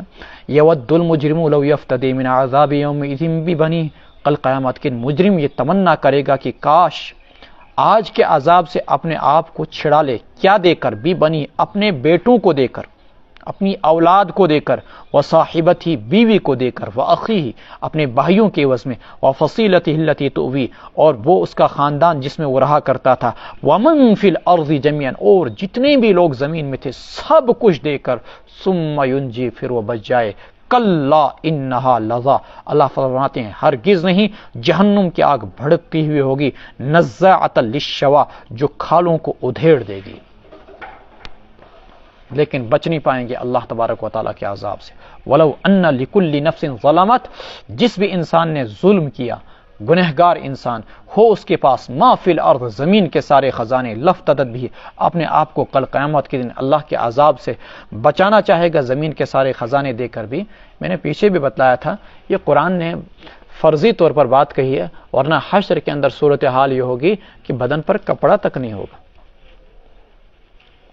وَأَسَرُّوا النَّدَامَةَ لَمَّا رَأَوُا الْعَذَابَ، اگلا مرحلہ، اگلا سٹیپ، جب عذاب کسی کو آتا ہے تو پھر یہ ہوتا ہے کہ لوگ اپنی ندامت کو چھپانا چاہتے ہیں۔ جب دنیا میں بھی کسی بڑے آدمی کو انسلٹ ہوتی ہے، توہین ہوتی ہے، تو وہ مصنوعی ہیلے اور بہانے اختیار کرتا ہے کہ مجھے نہیں کہا گیا، اس کو کہا گیا۔ زینت ابوزی لاگن، یعنی انسان چاہتا ہے کہ ذلت و رسوائی کو چھپائے۔ ایسے ہی جو مشرکوں کے سرغنے ہیں میدان حشر کے اندر اور جہنم کے اندر، ابتداءً یہ اپنی ندامت، رسوائی اور ذلت کو چھپانا چاہیں گے، لیکن بعد میں خود قرآن کریم کہتا ہے کہ لہم فیہا زفیر و شہیق، گدھوں کی طرح ان کی چیخ و پکار ہوگی۔ لیکن ابتداءً یہ بڑے صبر و تحمل کا مظاہرہ کرنے کی کوشش کریں گے کہ کہیں ہماری انسلٹ اور ذلت نہ ہو جائے، لیکن بعد میں وہ ندامت کو چھپا نہیں پائیں گے، گدھوں کی طرح چیخیں گے۔ وَأَسَرُّوا النَّدَامَةَ لَمَّا رَأَوُا الْعَذَابَ، اور وہ ندامت کو چھپائیں گے جب وہ عذاب کو دیکھیں گے۔ أَلَا إِنَّ لِلَّهِ مَا فِي السَّمَاوَاتِ وَالْأَرْضِ أَلَا إِنَّ وَعْدَ اللَّهِ حَقٌّ وَلَكِنَّ أَكْثَرَهُمْ لَا يَعْلَمُونَ، بادشاہت اللہ کی، جان لیجئے کہ اللہ ہی کا ہے جو کچھ آسمانوں میں ہے اور جو کچھ زمین میں ہے۔ الا ان وعد اللہ حق ولکن اکثرهم لا يعلمون، یاد رکھ لیجئے کہ اللہ کا وعدہ یہ سچ ہے لیکن اکثر لوگ نہیں جانتے۔ هو یحیی و یمیت و الیہ ترجعون، اللہ ہی زندگی بھی دیتا ہے، اللہ ہی موت بھی دیتا ہے، و الیہ ترجعون، اور اللہ ہی کی طرف تم سب کو واپس کیا جائے گا۔ اب یہ مضمون یہاں پر ایک ختم ہو گیا۔ یہاں سے آگے سورہ انعام اور سورہ یونس کے مضامین آپس میں ملتے جلتے ہیں۔ جس طریقے سے سورہ انعام کے اندر تفصیلاً مشرکین کے عقائد کی دھجیاں اڑائی گئی تھی، اسی طریقے سے سورہ یونس کے اندر میں مشرکین کے عقائد کی تفصیل کے ساتھ تردید کی گئی ہے۔ من جملہ ان میں سے اب جو چیزیں آگے بیان کی جا رہی ہیں، قرآن کے حوالے سے کچھ چیزیں، اولیاء اللہ کے حوالے سے کچھ چیزیں، اور بھی کچھ مضامین۔ یا ایھا الناس، اے لوگو، قد جاءتکم موعظۃ من ربکم، آئی ہے تمہارے پاس نصیحت تمہارے رب کی جانب سے، وشفاء لما فی الصدور، اور وہ چیز جو کہ شفا ہے، لما فی الصدور دلوں کی بیماری کے لیے، وہدن اور ہدایت ہے، ورحمت اور رحمت ہے، للمؤمنین کن کے لیے؟ مومنوں کے لیے۔ یہاں اللہ رب العزت نے قرآن کریم کے حوالے سے 4 صفات بیان کی۔ قد جاءتکم موعظۃ من ربکم، یہ قرآن کریم نصیحت۔ آپ دیکھیے کہ سنگ دلوں پر بھی جب قرآن کو اس کے معنی کے ساتھ پڑھا جاتا ہے، قرآن کو اس کی تفسیر کے ساتھ پڑھا جاتا ہے، قرآن کو اس کی ڈیٹیل واقعات کے ساتھ پڑھا جاتا ہے، تو پتھر دل بھی موم ہو جاتے ہیں، خصوصاً اگر انسان عربی زبان کا جاننے والا ہو۔ موعظۃ من ربکم وشفاء لما فی الصدور، قرآن کی دوسری صفت اللہ نے فرمایا دلوں کی بیماری کا علاج ہے قرآن کریم، یعنی دلوں کے اندر جو شرک ہے، دلوں کے اندر جو نفاق ہے، اس شرک اور نفاق اور اس کفر کا علاج قرآن کریم کرتا ہے۔ وہ ہدن، اور یہی قرآن کریم ہدایت بھی ہے، وہ رحمتن، اور رحمت بھی ہے۔ ہدایت مطلب دنیا کو صحیح راستہ دکھلانے والی، رحمت بھی ہے، لیکن کس کے لیے؟ ساری دنیا کے لیے نہیں نہیں نہیں، للمؤمنین اہل ایمان کے لیے جو اس سے صحیح معنی میں فائدہ حاصل کریں. اور جو لوگ اس سے فائدہ حاصل نہیں کرتے، قرآن نہ ان کے لیے شفا، قرآن نہ ان کے لیے ہدایت، قرآن نہ ان کے لیے رحمت ہے. ورحمۃ للمؤمنین، قرآن کو یہاں پر شفا کہا گیا ہے. میں نے دو الفاظ آپ کے سامنے استعمال کیے کہ قرآن شفا ہے دلوں کے نفاق کے لیے، قرآن شفا ہے دلوں کے شرک کے لیے، قرآن شفا ہے دلوں کے کفر کے لیے. اسی طریقے سے جن لوگوں کے دلوں کے اندر اللہ کی ذات کے حوالے سے، ایمان کے حوالے سے شکوک و شبہات پیدا ہوتے ہیں، یا طرح طرح کے کانٹے ان کے دلوں کے اندر میڈیا کے پروپیگنڈے کی وجہ سے پیدا ہوتے ہیں، قرآن کریم ان کی غلط فہمیوں کا، ان کے شکوک و شبہات کا علاج کرتا ہے. وہ شفاء لما فی الصدور. لیکن ایت چیز ضرور آکھا تھا کہ کیا قرآن کے اندر یہ تاثیر ہے کہ اگر اس کے ذریعے سے پھونک دیا جائے، کسی کو دم کیا جائے تو اس کے اندر باضابطہ طور پر شفا پیدا ہو جائے؟ اللہ کے رسول صلی اللہ علیہ وسلم کے پاس ایک شخص حاضر ہوا کہ یا رسول اللہ مجھے سینے میں درد ہو رہا ہے. آپ نے کہا قرآن پڑھو، وشفاء لما فی الصدور، اللہ تمہارے درد کو ٹھیک کریں گے. اور علماء نے لکھا کہ قرآن کی جن آیات کے جو معنی ہوتے ہیں، قرآن کی جن آیات میں جو معنی ہوتے ہیں، ان آیات کے اندر یہ تاثیر ہوتی ہے کہ اس کو اسی بیماری کے لیے علاج کیا جائے، استعمال کیا جائے. مثلا لا فیہا غول ولا هم عنہا ینزفون، سورہ صافات کی آیت ہے. اللہ رب العزت نے اس کے اندر فرمایا لا فیہا غول ولا هم عنہا ینزفون، نہ تو وہ بہکیں گے اور نہ ہی ان کو چکر ہوگا. عموماً سر درد کے لیے اس کو استعمال کیا جاتا ہے. وَإِن يَكَادُ الَّذِينَ كَفَرُوا لَيُزْلِقُونَكَ بِأَبْصَارِهِمْ لَمَّا سَمِعُوا الذِّكْرَ وَيَقُولُونَ إِنَّهُ لَمَجْنُونَ. سورہ قلم کی آیت ہے. اگر کسی انسان کو نظر بد لگ جائے تو اس کے لیے آیت استعمال ہوتی ہے. اور خود بخاری وغیرہ کے اندر روایات موجود ہیں، مسلم کے اندر روایت موجود ہے. حضرت ابو سعید خدری رضی اللہ تعالیٰ عنہ ایک مرتبہ ایک علاقے میں چلے گئے، دشمنوں سے جس بستی میں ٹھہرے اس بستی میں ان سے کہا بھائی ہماری ضیافت کرو، آج رات کا کھانا ہمارے لشکر کو کھلا دو. 100-200 آدمی رہے ہوں گے. انہوں نے کہا ہم نہیں کھلائیں گے. اللہ تعالیٰ نے اچانک یہ کیا کہ ان کے جو سردار تھے اس کو سانپ نے ڈس لیا. اب وہ پریشان کہ سردار کو بچائیں تو بچائیں کیسے. حضرت ابو سعید خدری رضی اللہ تعالیٰ عنہ کے پاس آئے، کہا تم میں سے ہے کوئی جو جھاڑ پھونک کرنے والا ہوں؟ ابو سعید خدری نے کہا ہے نا، میں ہوں نا، لیکن اس کے لیے شرط ہے کہ جیسے تم نے ہم کو کھانا نہیں کھلایا تم کو باضابطہ اس کی اجرت دینی پڑے گی، تب جا کر میں دم کروں گا. کہا کیا اجرت ہے؟ کہا 30 بکریاں. چنانچہ انہوں نے کہا ٹھیک ہے ہمیں منظور ہے. حضرت ابو سعید خدری رضی اللہ تعالیٰ عنہ گئے اور ان لوگوں کا ایمان اتنا مضبوط تھا کہ سورہ فاتحہ کو پڑھ کر دم کیا، سارے کے سارے سانپ کے زہر کا اثر ختم، اور 30 بکریاں لے کر آئے. اب صحابہ میں اختلاف ہوا کیا کریں، ان کو کھائیں یا نہ کھائیں. اللہ کے رسول صلی اللہ علیہ وسلم کے پاس پہنچے اور آپ سے مسئلہ دریافت کیا. اللہ کے رسول نے کہا کھاؤ اور میون تھیزو ہستت منز. تو قرآن کے اندر باضابطہ طور پر شفا ہے اور سورہ فاتحہ کو ساری بیماریوں کی شفا قرار دیا گیا. لیکن اس میں تھوڑا سا ایک چیزیں جاننی ہوتی کہ کس آیت کو کتنی بار پڑھنا ہے اور کس آیت کو کس مرض پہ پڑھنا ہے. جو قرآن کے معنی سے واقف ہوتے ہیں وہ لوگ اس فن کو زیادہ بہتر جانتے ہیں. مولانا اشرف علی تھانوی رحمۃ اللہ علیہ کی کتاب بھی ہے باضابطہ اعمال قرآنی کے نام سے. اصلاً وہ امام غزالی رحمۃ اللہ علیہ کی کتاب کا خلاصہ ہے، اس میں بھی یہ ساری چیزیں دی ہوئی ہیں کہ کون سی آیت کس چیز میں استعمال ہو سکتی ہے.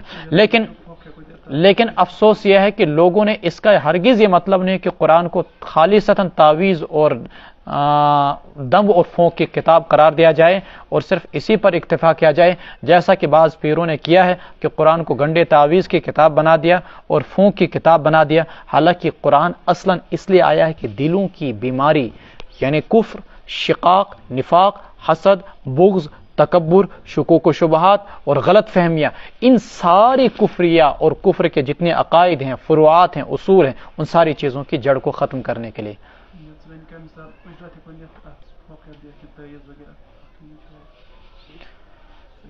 جائز ہے اس پر اجرت لینا، لیکن اس کو پیشہ بنانا مناسب نہیں ہے. اگر کسی کی بیماری وغیرہ کے لیے پھونک کر کے کسی نے اس کا اجرت لی تو وہ تو جائز ہے، لیکن اس چیز کو پیشہ بنانا جیسا کہ بعض پیر لوگ کرتے ہیں وہ درست بہتر نہیں ہے، مناسب نہیں ہے. قل بفضل اللہ وبرحمتہ فبذلک فلیفرحوا وخیر مما یجمعون. آپ کہہ دیجئے بفضل اللہ و برحمتہ فلیفرحوا، اللہ کے فضل اور اللہ کی رحمت، فبذلک فلیفرحوا، اس اللہ کی مہربانی پر خوش ہو جائیے، ہوا خیر مما یجمعون، وہی بہتر ہے اس چیز سے جسے وہ اکٹھا کرتے ہیں۔ یہاں فضل سے مراد مفسرین ابو سعید خدری رضی اللہ تعالیٰ عنہ وغیرہ حضرات نے قرآن کریم مراد لیا ہے، اور رحمت سے اسلام مراد لیا ہے، یعنی اللہ کے فضل قرآن کریم پر خوشی منائیے، اور اللہ تعالیٰ کے فضل رحمت پر خوشی منائیے، اسلام کی آمد پر خوش ہو جائیے۔ ٹھیک ہے، خوش ہونے کا مطلب یہ نہیں کہ اعاذ باللہ ڈھول باجا لے کر سڑک پر نکلو، جیسا کہ بعض لوگوں نے یہاں پر ترجمہ کر دیا بفضل اللہ سے اللہ کے رسول کو مراد لیا، اور پھر باضابطہ جنم دن بنانا شروع کیا، عید میلاد النبی، اور پھر اسی پر اکتفا نہیں کیا، باضابطہ اس کی عید نماز بنائی، اور پھر باضابطہ اذانیں دی جانے لگی، پھر باضابطہ خطبے دیے جانے لگے۔ ہندوستان میں ہو رہا بہت ساری جگہوں پر ایسا، کچھ جگہوں پر ایسا۔ تو بفضل اللہ و برحمتہ، خوشی کا ہرگز یہ مطلب نہیں ہے کہ آپ اس پر ڈھول ڈماکے مناؤ، اور خوشی کا یہ مطلب ہرگز نہیں کہ تم ایک نئی عید شروع کر دو، عید میلاد النبی، جس کا شریعت کے اندر کہیں وجود نہیں، دور صحابہ میں کہیں پر بھی عید میلاد النبی کا تصور نہیں کتب صحاح ستہ کے اندر کہیں، اور نہیں کسی بھی حدیث کی کتاب کے اندر اس کا تصور موجود ہے، نہ امام شافعی نے، نہ امام ابو حنیفہ نے، نہ امام مالک نے، نہ امام بخاری نے، نہ امام احمد ابن حنبل نے، نہ سید عبد القادر جیلانی نے، نہ عبداللہ ابن مبارک نے، نہ ابو بکر و عمر عثمان و علی نے، نہ 1,48,000 صحابہ میں سے کسی نے بھی عید میلاد النبی نہیں منائی۔ یہ تو 600 سال کے بعد ایک بادشاہ نے ایک رسم شروع کی تھی، اور لوگوں نے پھر آہستہ آہستہ اس رسم کو چلایا، اور پھر جب مسلمانوں کے اندر دھڑے پیدا ہو گئے تو کچھ لوگوں نے اس کو اپنا مذہبی شعار بنا دیا۔ اب بدعتیں اتنی آگے بڑھ گئی کہ پہلے صرف عید میلاد النبی خوشی مناتے تھے، جھنڈے لگاتے تھے، اب باضابطہ اذانیں ہونے لگی، پھر اس کے بعد باضابطہ عید کی نماز پڑھی جانے لگی۔ بھئی یہ کون سی عید کی نماز ہے؟ عیدیں تو دو ہی ہیں، عید الفطر و عید الاضحیٰ، کا نہیں، یہ عید میلاد النبی نہیں ہے، اعاذ باللہ سٹیج سجنے لگے۔ بدعتیں اسی طریقے سے امتوں کے اندر داخل ہو جاتی ہیں، اور بدعت کہتے ہیں دین کے اندر نئی چیز کی ایجاد کو۔ کل بدعت ضلالہ، اللہ کے رسول کا فرمان ہے، ہر بدعت گمراہی، اور ہر گمراہی کا ٹھکانہ جہنم ہے۔ وبرحمتہ فبذلک فلیفرحوا هو خیر مما یجمعون۔ بہرحال اللہ کے قرآن کو مراد لیا جائے، اسلام کو مراد لیا جائے، یا رسول اکرم صلی اللہ علیہ وسلم کی ذات کو مراد لیا جائے، خوش ہونے کا مطلب یہ ہے کہ ان کے احکامات پر تمہیں عمل درآمد کرنا چاہیے، خوش ہونے کا مطلب یہ ہے کہ ان کی اطاعت کرنی چاہیے۔ ان بدعتیوں سے کہیے کہ آپ کیا اس دن ظہر کی نماز پڑھتے ہو؟ فجر کی نماز پڑھی ہے؟ کوئی نمازیں نہیں، بس ہمارے لیے عشق کافی ہے، عشق کافی ہے۔ یہ کیا چیزیں ہوئی؟ اصل تو اتباع سنت ہی عشق کا نام ہے۔ ہوا خیر مما یجمعون، بہتر ہے یہ قرآن اس دنیا کی دولت سے جس کو وہ اکٹھا کرتے ہیں۔ قل ارأیتم ما انزل اللہ لکم من رزق، آپ فرما دیجئے کیا خیال ہے تمہارا، ما انزل اللہ لکم من رزق، جو کچھ اللہ تبارک و تعالیٰ نے اتارا تمہارے لیے روزی رزق، فجعلتم منہ حراما و حلالا، پھر تم نے اس میں سے بعض حصوں کو حرام بنایا اور بعض کو حلال۔ قل اللہ اذن لکم، آپ کہہ دیجئے کیا اللہ نے تم کو اس کی اجازت دی، یا تم اللہ تبارک و تعالیٰ پر الزام تراشیاں کرتے ہو؟ ام علی اللہ تفترون، تفصیلات پیچھے سورہ انعام کے اندر آ گئی کہ کتنے جانوروں کو انہوں نے حرام قرار دیا تھا، یہ نر حرام، یہ جانور حرام، اس کی سواری حرام، اس کا دودھ حرام، فلاں حرام، فلاں حرام، تفصیلات آ گئی سورہ اعراف میں، سورہ انعام میں۔ وما ظن الذین یفترون علی اللہ الکذب یوم القیامہ، کیا خیال ہے ان لوگوں کا جو اللہ تبارک و تعالیٰ پر جھوٹ گھڑتے ہیں، قیامت کے بارے میں ان لوگوں کا کیا خیال ہے؟ ما ظن الذین یفترون علی اللہ الکذب یوم القیامہ، جو لوگ اللہ تبارک و تعالیٰ پر جھوٹ باندھتے ہیں ان کا قیامت کے متعلق کیا خیال ہے، کیا گمان ہے؟ ان اللہ لذو فضل علی الناس، یقیناً اللہ لوگوں پر فضل کرنے والے بھی ہیں، ولکن اکثرهم لا یشکرون، لیکن اکثر لوگ شکر نہیں کرتے۔ وما تکونوا فی شأن وما تتلو منہ من قرآن، آپ کسی بھی حال میں ہوں، وما تتلو منہ من قرآن، کہیں سے بھی آپ قرآن کی تلاوت کریں، کسی بھی حصے کی، کسی بھی صورت کی، ولا تعملون من عمل، آپ جو بھی عمل کریں، الا کنا علیکم شہودا، مگر یہ کہ ہم ہر وقت آپ کے پاس موجود ہوتے ہیں، اذ تفیضون فیہ، جب آپ اپنے ان کاموں میں مشغول ہوتے ہیں۔ وما یعزب عن ربک من مثقال ذرۃ فی الارض، اور مخفی نہیں رہ سکتی آپ کے رب سے ذرے برابر بھی کوئی چیز زمینوں میں اور نہ آسمانوں میں، ولا اصغر من ذلک، نہ تو اس سے کوئی چھوٹی چیز، ولا اکبر، اور نہ اس سے کوئی بڑی چیز، الا فی کتاب مبین، مگر سبھی چیزیں واضح ترین کتاب لوح محفوظ کے اندر موجود ہیں۔ اس آیت کے اندر اگرچہ بظاہر خطاب رسول اکرم صلی اللہ علیہ وسلم کو ہے، یا رسول اللہ صلی اللہ علیہ وسلم آپ کسی بھی حال میں ہوں، آپ سوئے ہوں، لیٹے ہوں، بیٹھے ہوں، باہر ہوں، اندر ہوں، کہیں پر بھی ہوں، آپ قرآن کی کسی بھی حصے کی تلاوت کر رہے ہوں، آپ کوئی بھی عمل کر رہے ہوں، گھر کا کام کر رہے ہوں یا ذاتی کام کر رہے ہوں یا امت کا کام کر رہے ہوں، اللہ ہر وقت آپ کے ساتھ موجود ہوتے ہیں، الا کننا علیکم شہودا، لیکن حقیقتاً اللہ کی ذات ہر انسان کے ہر عمل کو ہر وقت دیکھ رہی ہوتی ہے۔ ہم اس وقت قرآن پڑھ رہے ہیں، انشاءاللہ اللہ کی ذات یقیناً ہم کو دیکھ رہی ہے، اور امید ہے کہ اللہ ہمارے یہاں بیٹھنے کو قبول بھی فرمائیں گے۔ ہم کوئی بھی عمل کریں اللہ اس کو قبول فرماتے ہیں، ہم کسی بھی کام میں مصروف ہوں، کسی بھی حال میں ہوں، اللہ ہر وقت موجود ہوتے ہیں، جب دیکھ رہے ہوتے ہیں، اذ تفیضون فی، جب ہم ان کاموں کے اندر مصروف ہوتے ہیں۔ کیوں؟ اللہ کی ذات سے ذرہ برابر بھی زمین و آسمان کے اندر کوئی چیز ذرے سے بھی چھوٹی ہو یا ذرے سے بھی بڑی ہو، کوئی بھی چیز اللہ تبارک و تعالیٰ سے مخفی نہیں ہو سکتی ہے۔ الا ان اولیاء اللہ لا خوف علیہم ولا هم يحزنون، یاد رکھیے کہ جو اللہ کے دوست ہیں نہ تو انہیں کوئی ڈر ہوگا، ولا هم يحزنون، اور نہیں وہ رنجیدہ ہوں گے، الذین آمنوا، جنہوں نے ایمان لایا، وکانوا یتقون، اور وہ تقوی اختیار کرتے ہیں۔ اولیاء اللہ کے بارے میں قرآن کریم نے یہاں پر ایک خوشخبری سنائی، انہیں کوئی بھی ڈر نہیں ہوگا اور نہیں وہ رنجیدہ ہوں گے۔ کچھ علماء نے یوں کہا، کچھ حضرات نے، کہ آخرت میں انہیں کوئی ڈر، جنت میں کوئی ڈر نہیں ہوگا اور نہ ہی کوئی رنجیدگی ہوگی۔ لیکن پھر اس میں اولیاء اللہ کی خاصیت ہی کیا رہ جاتی ہے؟ جنت میں جو بھی جائے گا کسی کو بھی کوئی ڈر نہیں ہوگا اور نہیں کوئی حزن اور رنج ہوگا، وہ تو سب کے ساتھ یہی کنڈیشن ہوگی۔ معلوم ہوا کہ اولیاء اللہ کو دنیا میں کوئی ڈر نہیں ہوتا ہے اور دنیا میں انہیں کوئی رنج نہیں ہوتا ہے۔ نمبر 2، الذین آمنوا، صفت کیا ہے ان کی؟ قرآن کریم 2 الفاظ میں شارٹ کٹ میں ان کی تعریف کی، جنہوں نے ایمان لایا اور اللہ سے ڈرتے ہیں۔ اب ان گئیکم اولیاء اللہ، دیکھیے پہلی چیز ہے کہ ولایت، اولیاء ولی سے ماخوذ، ولایت سے ماخوذ، یعنی اللہ کی دوستی۔ یہ نبوت کی طرح کوئی منصب نہیں ہے کہ اللہ تبارک و تعالیٰ کی جانب سے کسی کو تفویض کیا جائے، بلکہ اللہ تبارک و تعالیٰ کا کون دوست ہے کون نہیں دوست یہ صرف اللہ ہی جانتا ہے۔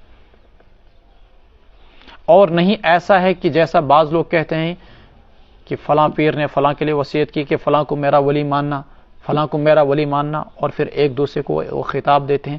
ایسا کچھ نہیں ہے، ولایت کوئی ایسا منصب نہیں جس کے بارے میں اللہ تبارک و تعالیٰ کسی کو آگاہ کرے۔ کون اللہ کا ولی ہے کون نہیں، وہ ریڑھی والا بھی ہو سکتا ہے جو حلال رزق کھائے اور حرام سے بچے اور اپنی نگاہوں کی حفاظت کرے اور اپنی 5 وقت کی نماز ادا کرتا وقت پر اور سنتوں کی پیروی کرتا ہو۔ وہ کوئی عالم بھی ہو سکتا ہے، وہ کوئی مفسر بھی ہو سکتا ہے، وہ کوئی بھی ہو سکتا ہے۔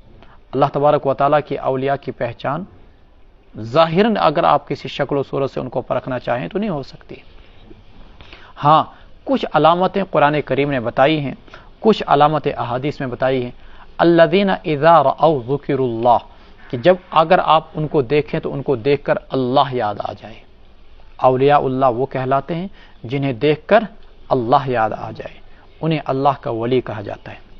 ایک اور پہچان، ان کی زندگی کے اندر سنت کی اتباع موجود ہوتی ہے۔ ہمارے بزرگوں نے لکھا کہ اگر کسی کو دیکھو تم ہوا کے اندر مصلی بچھا کر یا دریا پر مصلی بچھا کر نماز پڑھ رہا ہو، یہ اس کی ولایت کی پہچان نہیں۔ ہاں اس کی زندگی میں کوئی بھی سنت مس نہ ہو رہی ہو، یہ اس کی ولایت کی پہچان ہے۔ ایک صفت قرآن نے بتائی، ان اکرمکم عند اللہ اتقاکم، جس شخص کے اندر جتنا زیادہ تقوی ہوگا وہ اتنا ہی اللہ تبارک و تعالیٰ کے ہاں مقرب بھی ہوگا، معزز بھی ہوگا، ولی بھی ہوگا۔ اور وہی صفت یہاں پر بتائی گئی، وَكَانُوا يَتَّقُونَ، وہ شرک سے بچتے ہوں، گناہوں سے بچتے ہوں۔ تو گناہوں سے بچنے والے، سنت کی پیروی کرنے والے اور احکام شریعت پر عمل کرنے والے جتنے بھی لوگ ہیں سب کے سب اولیاء اللہ ہیں۔ سٹن لفظ احکام شریعت کی پیروی کرنے والے، سنتوں کی پیروی کرنے والے اور گناہوں سے بچنے والے اللہ تبارک و تعالیٰ کے ولی ہیں۔ لہم البشریٰ فی الحیات الدنیا وفی الآخرہ، ان کے لیے خوشخبری ہے دنیاوی زندگی کے اندر بھی اور آخرت میں بھی۔ لا تبدیل لکلمات اللہ، اللہ کی باتیں بدلتی نہیں۔ ذالک هو الفوز العظیم، یہی بڑی کامیابی ہے۔ یعنی اللہ نے جو اولیاء اللہ کے حوالے سے کہہ دیا کہ ان کو آخرت میں کوئی ڈر نہیں ہوگا، نہ ہی کوئی رنج ہوگا۔ خوف کا تعلق مستقبل سے ہوتا ہے، حزن کا تعلق ماضی سے ہوتا ہے۔ یعنی مستقبل کے بارے میں انہیں کوئی ڈر نہیں ہوگا، نہ معلوم اس سے نعمتیں چھن جائیں، اور نہیں انہیں یہ اندیشہ ہوگا کہ جنت سے نکال دیا جائے، اور نہیں انہیں ماضی کا کوئی رنج ہوگا کہ جیسے دنیا میں انسان حزن بولتے ہیں، کسی کا باپ مر گیا اور اس پر جو تکلیف ہوتی ہے اس کو حزن بولتے ہیں ماضی سے متعلق. تو اللہ تبارک و تعالیٰ کے ان کلمات کے اندر کوئی تبدیلی نہیں. جب انسان ولایت کے اس مقام پر فائز ہو جاتا ہے، پھر آپ حدیث میں آتا ہے اللہ کے رسول صلی اللہ علیہ وسلم فرماتے ہیں بندہ نوافل کے ذریعے سے مستقل میرا تقرب حاصل کرتا رہتا ہے تاکہ کہ میں اس کا کان بن جاتا ہوں جس سے کہ وہ سنتا ہے، میں اس کی آنکھیں بن جاتا ہوں جس سے کہ وہ دیکھتا ہے، اور میں اس کے اعضاء بن جاتا ہوں جس سے کہ وہ عمل کرتا ہے. گویا کہ مختصر لفظ میں متقی اور ولی شخص کا ہر عمل اللہ کی رضامندی کے مطابق ہوتا ہے، ولی شخص کا ہر عمل سنت کے مطابق ہوتا ہے، اور اس کا کوئی بھی عمل اللہ تبارک و تعالیٰ کے احکام کے خلاف نہیں ہوتا ہے. پھر انسان اس مقام پر فائز ہو جاتا ہے جس کے بارے میں مسلم کی روایت آئی ہے من عادى لي وليا فقد آذنته بالحرب، جو میرے کسی ولی کے ساتھ دشمنی کرے گا اس کے ساتھ میرا اعلان جنگ ہے. اس لیے میں عموماً کہتا ہوں کہ جو طلبہ ہوتے ہیں، یہ اکثر طلبہ جو ہوتے ہیں مدارس میں پڑھنے والے، خصوصاً اب اگر وہ نابالغ ہوں جن پر کہ گناہ کا کوئی شک و شبہ بھی نہیں ہوتا ہے، یہ اللہ کے اولیاء اللہ ہوتے ہیں. اگر ان کو ستایا جائے، ان کو تکلیف پہنچائی جائے کسی بھی قسم کی، تو سمجھ لیجئے کہ اللہ کے قہر اور غضب کا سامنا کرنا پڑ سکتا ہے. من عادى لي وليا فقد آذنته بالحرب، چونکہ 24 گھنٹے بیچارے صبح کو 4 بجے سے سٹارٹ ہو جاتے ہیں قرآن پڑھنا، رات کو 11 بجے تک، پھر سبق، پھر سبقن پارا، پھر عام اختہ، پھر 24 گھنٹے قال اللہ قال رسول. یہ اولیاء اللہ نہیں ہوں گے جبکہ ان سے گناہ کا تصور ہی نہیں، چونکہ نابالغ ہے، پھر کون ولی اللہ ہوگا؟ ولا يحزنك قولهم ان العزة لله جميعا هو السميع العليم، اور ان کی گفتگو آپ کو رنجیدہ نہ کر دے. ان العزت للہ جميعا، غلبہ اللہ ہی کے لیے ہے پورا کا پورا. وہ السمیع العلیم، اللہ ہی کے ذات سننے والی ہے، اللہ ہی کے ذات جاننے والی ہے. الا ان للہ من فی السماوات ومن فی الارض، اللہ ہی کا ہے جو کچھ آسمانوں میں ہے اور جو کچھ زمین میں ہے. وما يتبع الذین يدعون من دون اللہ شرکا، کس کی پیروی کر رہے ہیں یہ لوگ؟ الذین يدعون، جو کہ پکارتے ہیں، عبادت کرتے ہیں اللہ کو چھوڑ کر شرکا کی. ان یتبعون الا الظن، یہ تو صرف گمان کی پیروی کرتے ہیں. وَإِنْ هُمْ إِلَّا يَخْرُصُونَ، اور اسی وجہ سے وہ اٹکلیں دوڑاتے ہیں. هُوَ الَّذِي جَعَلَ لَكُمْ، اور وہ تو صرف اٹکلیں دوڑاتے ہیں. هُوَ الَّذِي، وہی وہ اللہ ہے جس نے تمہارے لیے رات کو بنایا، لِتَسْكُنُوا فِيهِ، تاکہ تم اس میں آرام کر سکو. وَالنَّهَارَ، اور دن کو بنایا، مبصراً، بصیرت کے طور پر. إِنَّ فِي ذَلِكَ لَآيَاتٍ لِقَوْمٍ يَسْمَعُونَ، یقیناً اس میں نشانیاں ایسے لوگوں کے لیے جو کہ غور سے سنتے ہیں. قالوا اتخذ اللہ ولدا سبحانہ، انہوں نے یوں بولا کہ اللہ نے اولاد بنائی. سبحانہ، اللہ کی ذات پاک ہے اولاد سے. هو الغنی، بے نیاز ہے.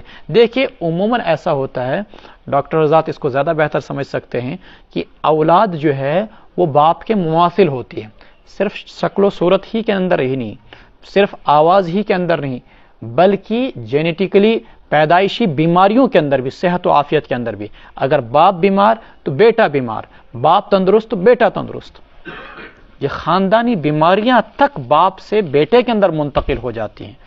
تو اولاد باپ کے مشابہ، اللہ کی ذات بے مثال و بے نظیر ہے، اللہ جیسا کوئی نہیں. لیس کمثلہ شیء، اگر اللہ کی اولاد مان لی جائے تو گویا کہ اللہ کا مثیل موجود ہے، جبکہ ہم نے یہ چیز فرض کی ہے کہ اللہ تبارک و تعالی جیسا کوئی نہیں ہے، تو گویا کہ اللہ کی اولاد بھی نہیں. نمبر 2، اولاد اس کی ضرورت اس کو ہوتی ہے جو بے سہارا ہوتا ہے. اولاد کی ضرورت اسے ہوتی ہے جو دوسرے کا محتاج ہوتا ہے، اور اللہ بے سہارا نہیں، عیاذ باللہ، اللہ تبارک و تعالی محتاج نہیں، عیاذ باللہ.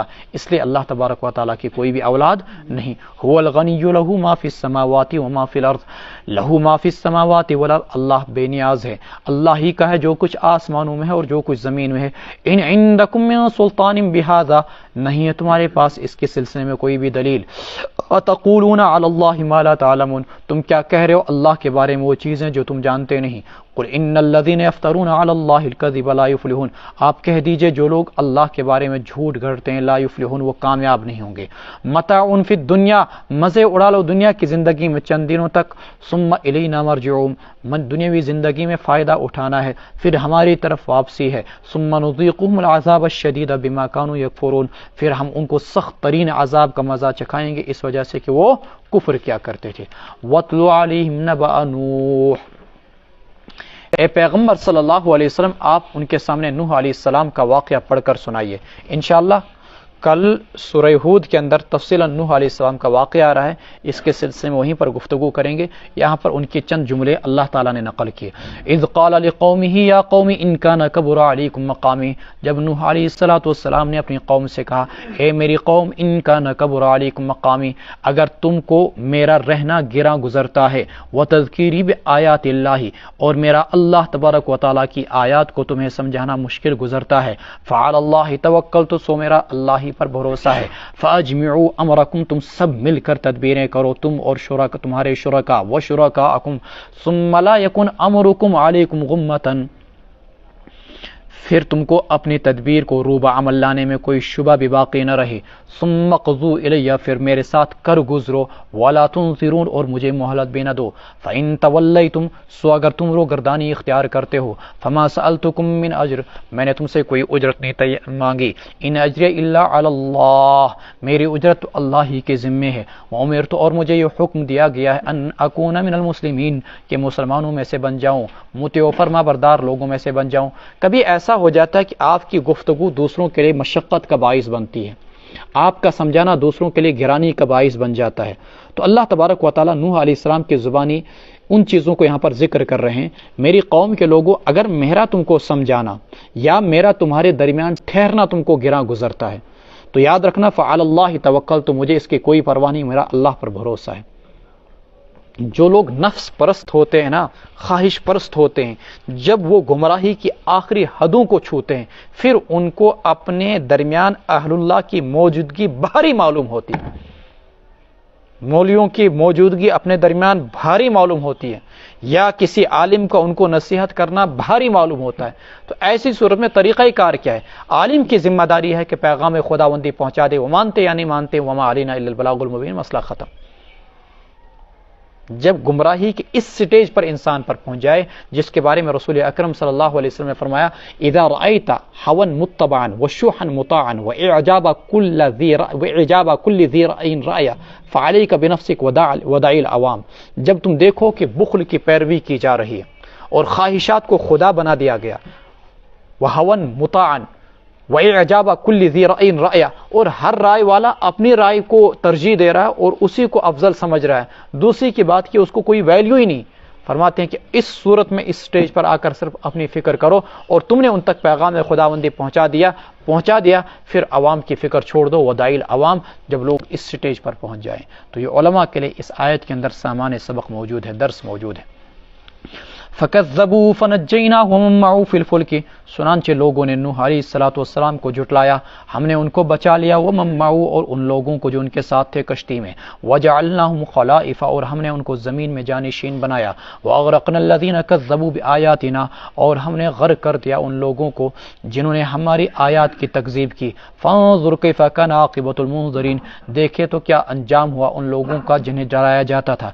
ثم بعثنا من بعد رسلا الى قومهم، پھر بھیجے ہم نے ان کے بعد رسول ان کی قوم کی طرف، فجاؤہم بالبینات، وہ آئے ان کے پاس واضح نشانیاں لے کر، فما كانوا ليؤمنوا بما كذبوا به من قبل، پس وہ نہ تھے ایمان لانے والے اس چیز پر جس کو انہوں نے اس سے پہلے جھٹلا دیا، كذلك نطبع على قلوب المعتدین، اسی طریقے سے ہم مہر لگا دیتے ہیں حد تجاوزی کرنے والوں کے دلوں پر۔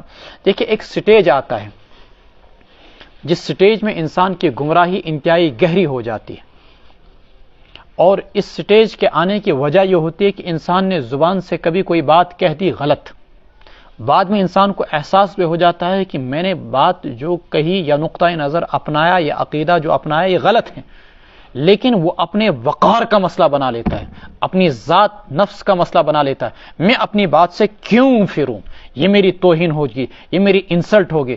اس صورت میں وہ لوگ کیا کرتے ہیں کہ حق کے قریب نہیں آتے، اور بہت سارے لوگوں سے اس زمانے کے اندر بھی ایسی غلطی ہوئی کہ صحابہ کرام کے متعلق ان لوگوں سے غلطیاں ہوئی، انبیاء کرام علیہ السلام کے شان کے سلسلے میں ان کے عقائد کے حوالے سے ان کو غلطیاں ہوئی، لیکن انہوں نے اس کو اپنے وقار کا مسئلہ بنا لیا کہ اگر ہم اپنے عقیدے سے رجوع کر لیں، چنانچہ ان کا انتقال ہو گیا اسی حالت میں، لیکن صحابہ کے حوالے سے معیار حق نہ ہونے کا جو ان کا عقیدہ تھا، یا انبیاء کرام علیہ السلام کے حوالے سے معصوم نہ ہونے کا جو ان کا عقیدہ تھا، وہ اپنے اس باطل عقیدے سے پھر واپس نہیں ہوئے۔ کیوں؟ اس لیے کہ وقار کا مسئلہ بنا دیا۔ اس کی دلیل کیا ہے؟ سورہ یونس کے اندر ایک جگہ وہ اپنی تفسیر کے اندر بیان کرتے ہیں یونس علیہ السلام کے متعلق کہ انہوں نے وہ غلطی کی، یہ غلطی کی، گمراہی کی، کوتاہی کی، یہ کوتاہی کی، کار نبوت کو انجام دینے میں کوتاہی ادا کی۔ لیکن بعد کے نسخوں کو دیکھ کے اٹھا کے دیکھتے ہیں ہم تفہیم القرآن میں، وہاں پر وہ عبارت ہی موجود نہیں۔ بھائی اگر تم نے عبارت کو ہٹا دیا تو زبانی طور پر بھی اقرار کر لو کہ ہم سے غلطی ہوئی تھی، لیکن زبانی طور پر ان لوگوں نے اقرار نہیں کیا، کیوں؟ وقار کا مسئلہ بنا لیا۔ فما كانوا ليؤمنوا بما كذبوا به من قبل كذلك نطبع على قلوب المعتدين، اسی طریقے سے ہم حد تجاوزی کرنے والوں کے دلوں کو پر مہر لگا دیتے ہیں۔ ثم بعثنا من بعد موسى وهارون الى فرعون وملئه بآياتنا فاستكبروا وكانوا قوما مجرمين، پھر ہم نے ان کے بعد موسیٰ علیہ السلام کو بھیجا، ہارون علیہ السلام کو بھیجا فرعون اور ان کے سرداروں کی طرف اپنی نشانیاں دے کر، فاستكبروا وكانوا قوما مجرمين، سو ان لوگوں نے تکبر اختیار کیا اور وہ لوگ تھے مجرم۔ فلما جاءهم الحق من عندنا، پس جب ان کے پاس حق آ گیا ہماری طرف سے، قالوا ان هذا لسحر مبین، کہنے لگے یہ تو کھلم کھلا جادو ہے۔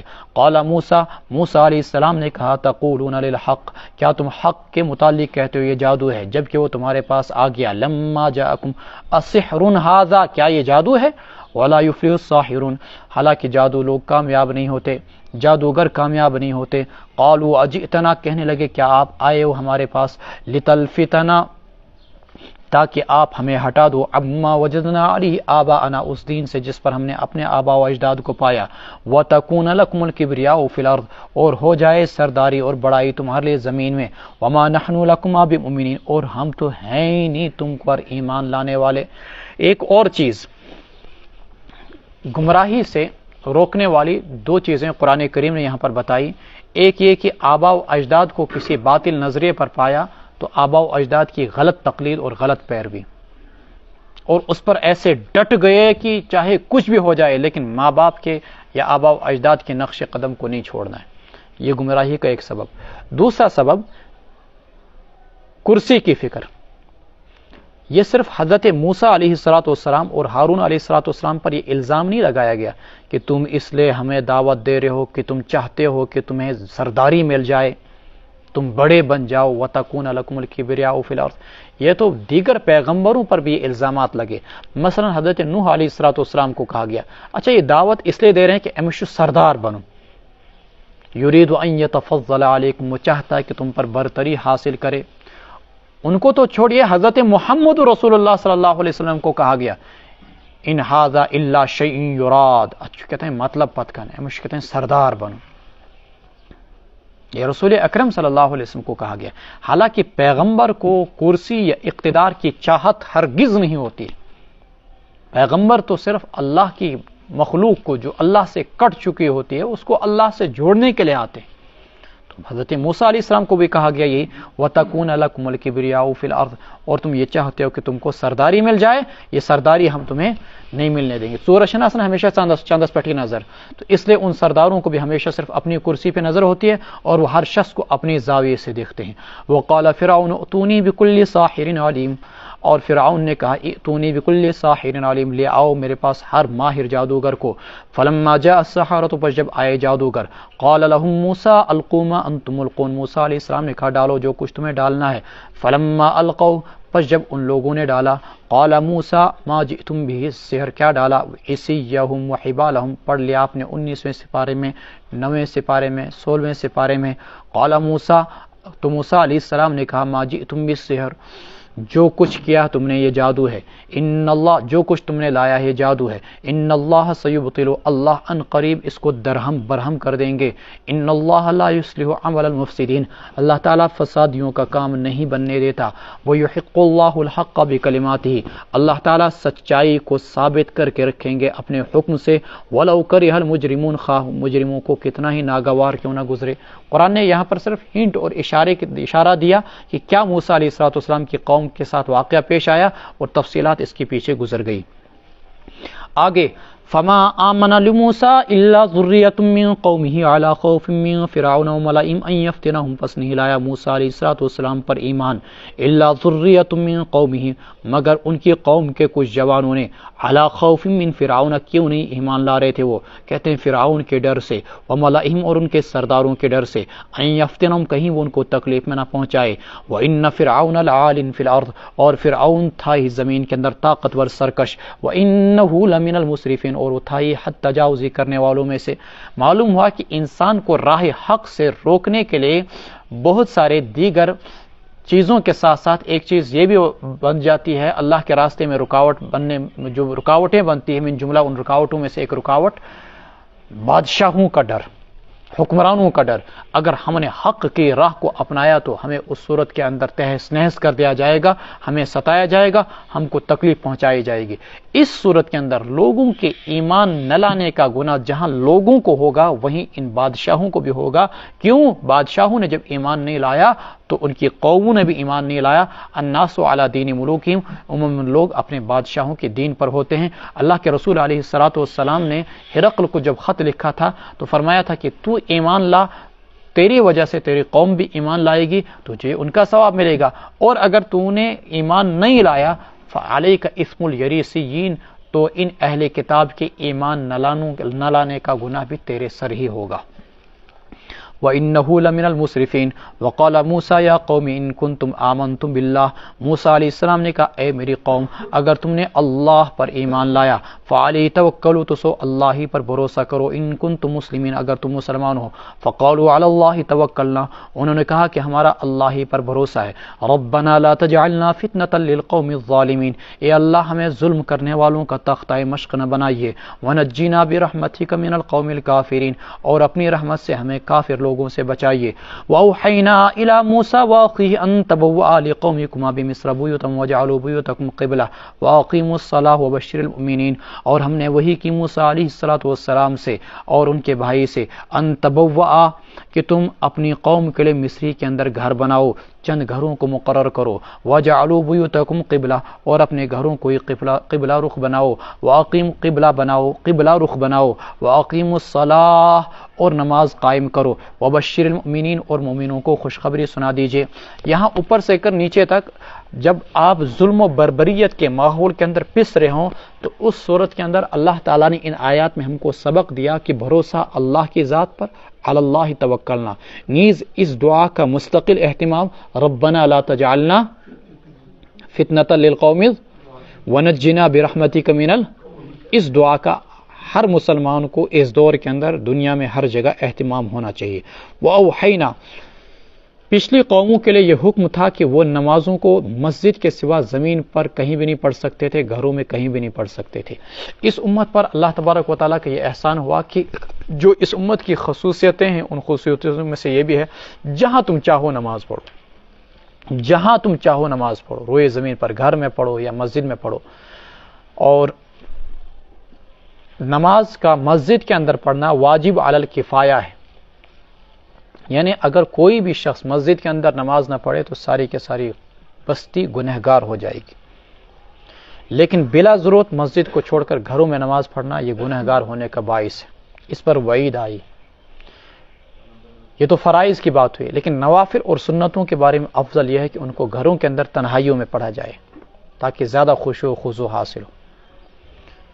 تو چونکہ انہیں یہ حکم تھا کہ تم اپنی مسجدوں میں ہی نماز پڑھ سکتے ہو، تم گھروں میں نماز نہیں پڑھ سکتے ہو، اس دور بربریت کے اندر اللہ تبارک و تعالیٰ کی جانب سے، اس دور ظلم و ستم کے اندر اللہ تبارک و تعالیٰ کی جانب سے بنو اسرائیل کو یہ چھوٹ دی گئی، جب فرعون ان پر ظلم ڈھا رہا تھا کہ تم ان دنوں جو ہے وہ اپنے گھروں کے اندر بھی نماز پڑھ سکتے ہو، لیکن گھروں کو قبلہ رخ بناؤ اور اسی انداز میں تم وہیں پر نماز ادا کرو۔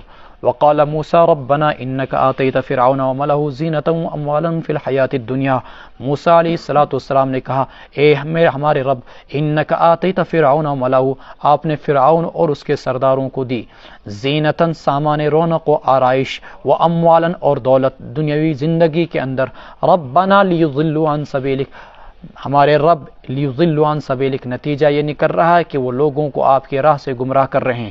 ربنا اطمس علی اموالہم واشدد علی قلوبہم، اے اللہ ان کے مال و اموال کو تباہ و برباد کر دے. واشدد علی قلوبہم، ان کے دلوں کو سخت کر دے. فلا یؤمنوا حتی یروا العذاب العلیم، پس وہ ایمان نہ لا سکیں جب تک کہ وہ دردناک عذاب کو نہ دیکھ لیں. اس آیت کے اندر موسیٰ علیہ السلام نے صبر کیا.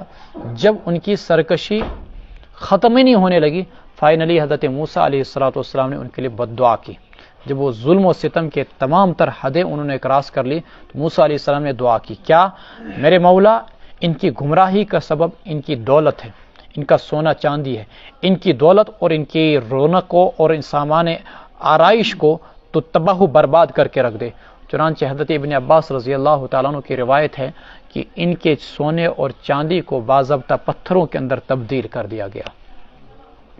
حضرت عمر ابن عبدالعزیز رحمۃ اللہ علیہ کے زمانے میں بلکہ زراعت کے سامان تک کو، پھل فروٹ تک کو بھی ایک تھیلا ملا جو فرعون کے زمانے کا تھا. اس تھیلے کے اندر بادام نکال کے دیکھے گئے تو وہ بادام بھی باضابطہ طور پر پتھروں کی شکل کے تھے. ربنا اطمس علی اموالہم واشدد علی قلوبہم، ایک دعا دنیا کے متعلق، ایک دعا آخرت کی بربادی کے متعلق، اور ایک بد دعا ان کی دنیا کی بربادی کے متعلق تھی. دونوں دعائیں قبول ہوئی، لیکن آگے دیکھیں کب قبول ہوئی. قال قد اجیبت دعوتکما، اللہ تعالیٰ نے فرمایا تمہاری بد دعا کو قبول کر لیا گیا، تمہاری دعا کو قبول کر لیا گیا. فاستقیما، تم ثابت قدم رہو. ولا تتبعان سبیل الذین لا یعلمون، اور ان لوگوں کی راہ کی پیروی نہ کرو جو جانتے نہیں.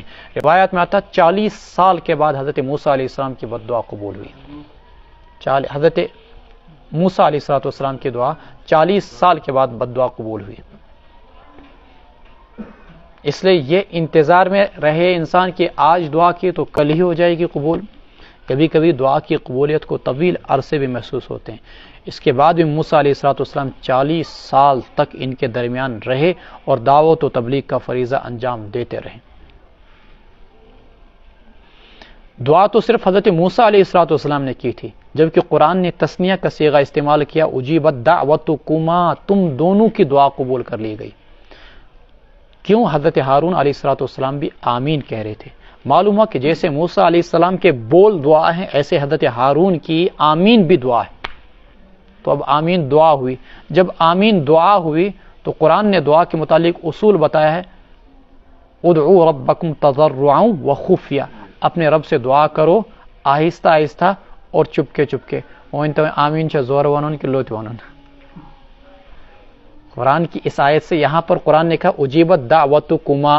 آپ سمجھے میری بات کہ تمہاری دعا کو قبول کیا گیا. دعا تو صرف موسیٰ علیہ السلام نے کی تھی نا، حضرت ہارون نے صرف آمین کی تھی، اور قرآن نے اس کو بھی کیا کہا؟ تم دونوں کی دعا. گویا کہ آمین کو بھی قرآن نے کیا کہا؟ دعا. اور دعا کا اصول کیا قرآن کریم میں؟ آہستہ سے، تضرعا و خفیہ. تو معلوم ہوا کہ آمین آہستہ سے کہنا ہے یا زور سے؟ آہستہ سے کہنا ہے.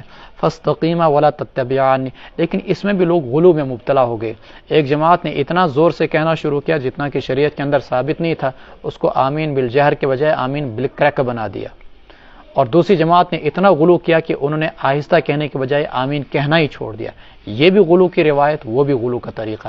آمین کہنا ہے، سنت ہے، لیکن آہستہ کہنا ہے، چلانا نہیں ہے.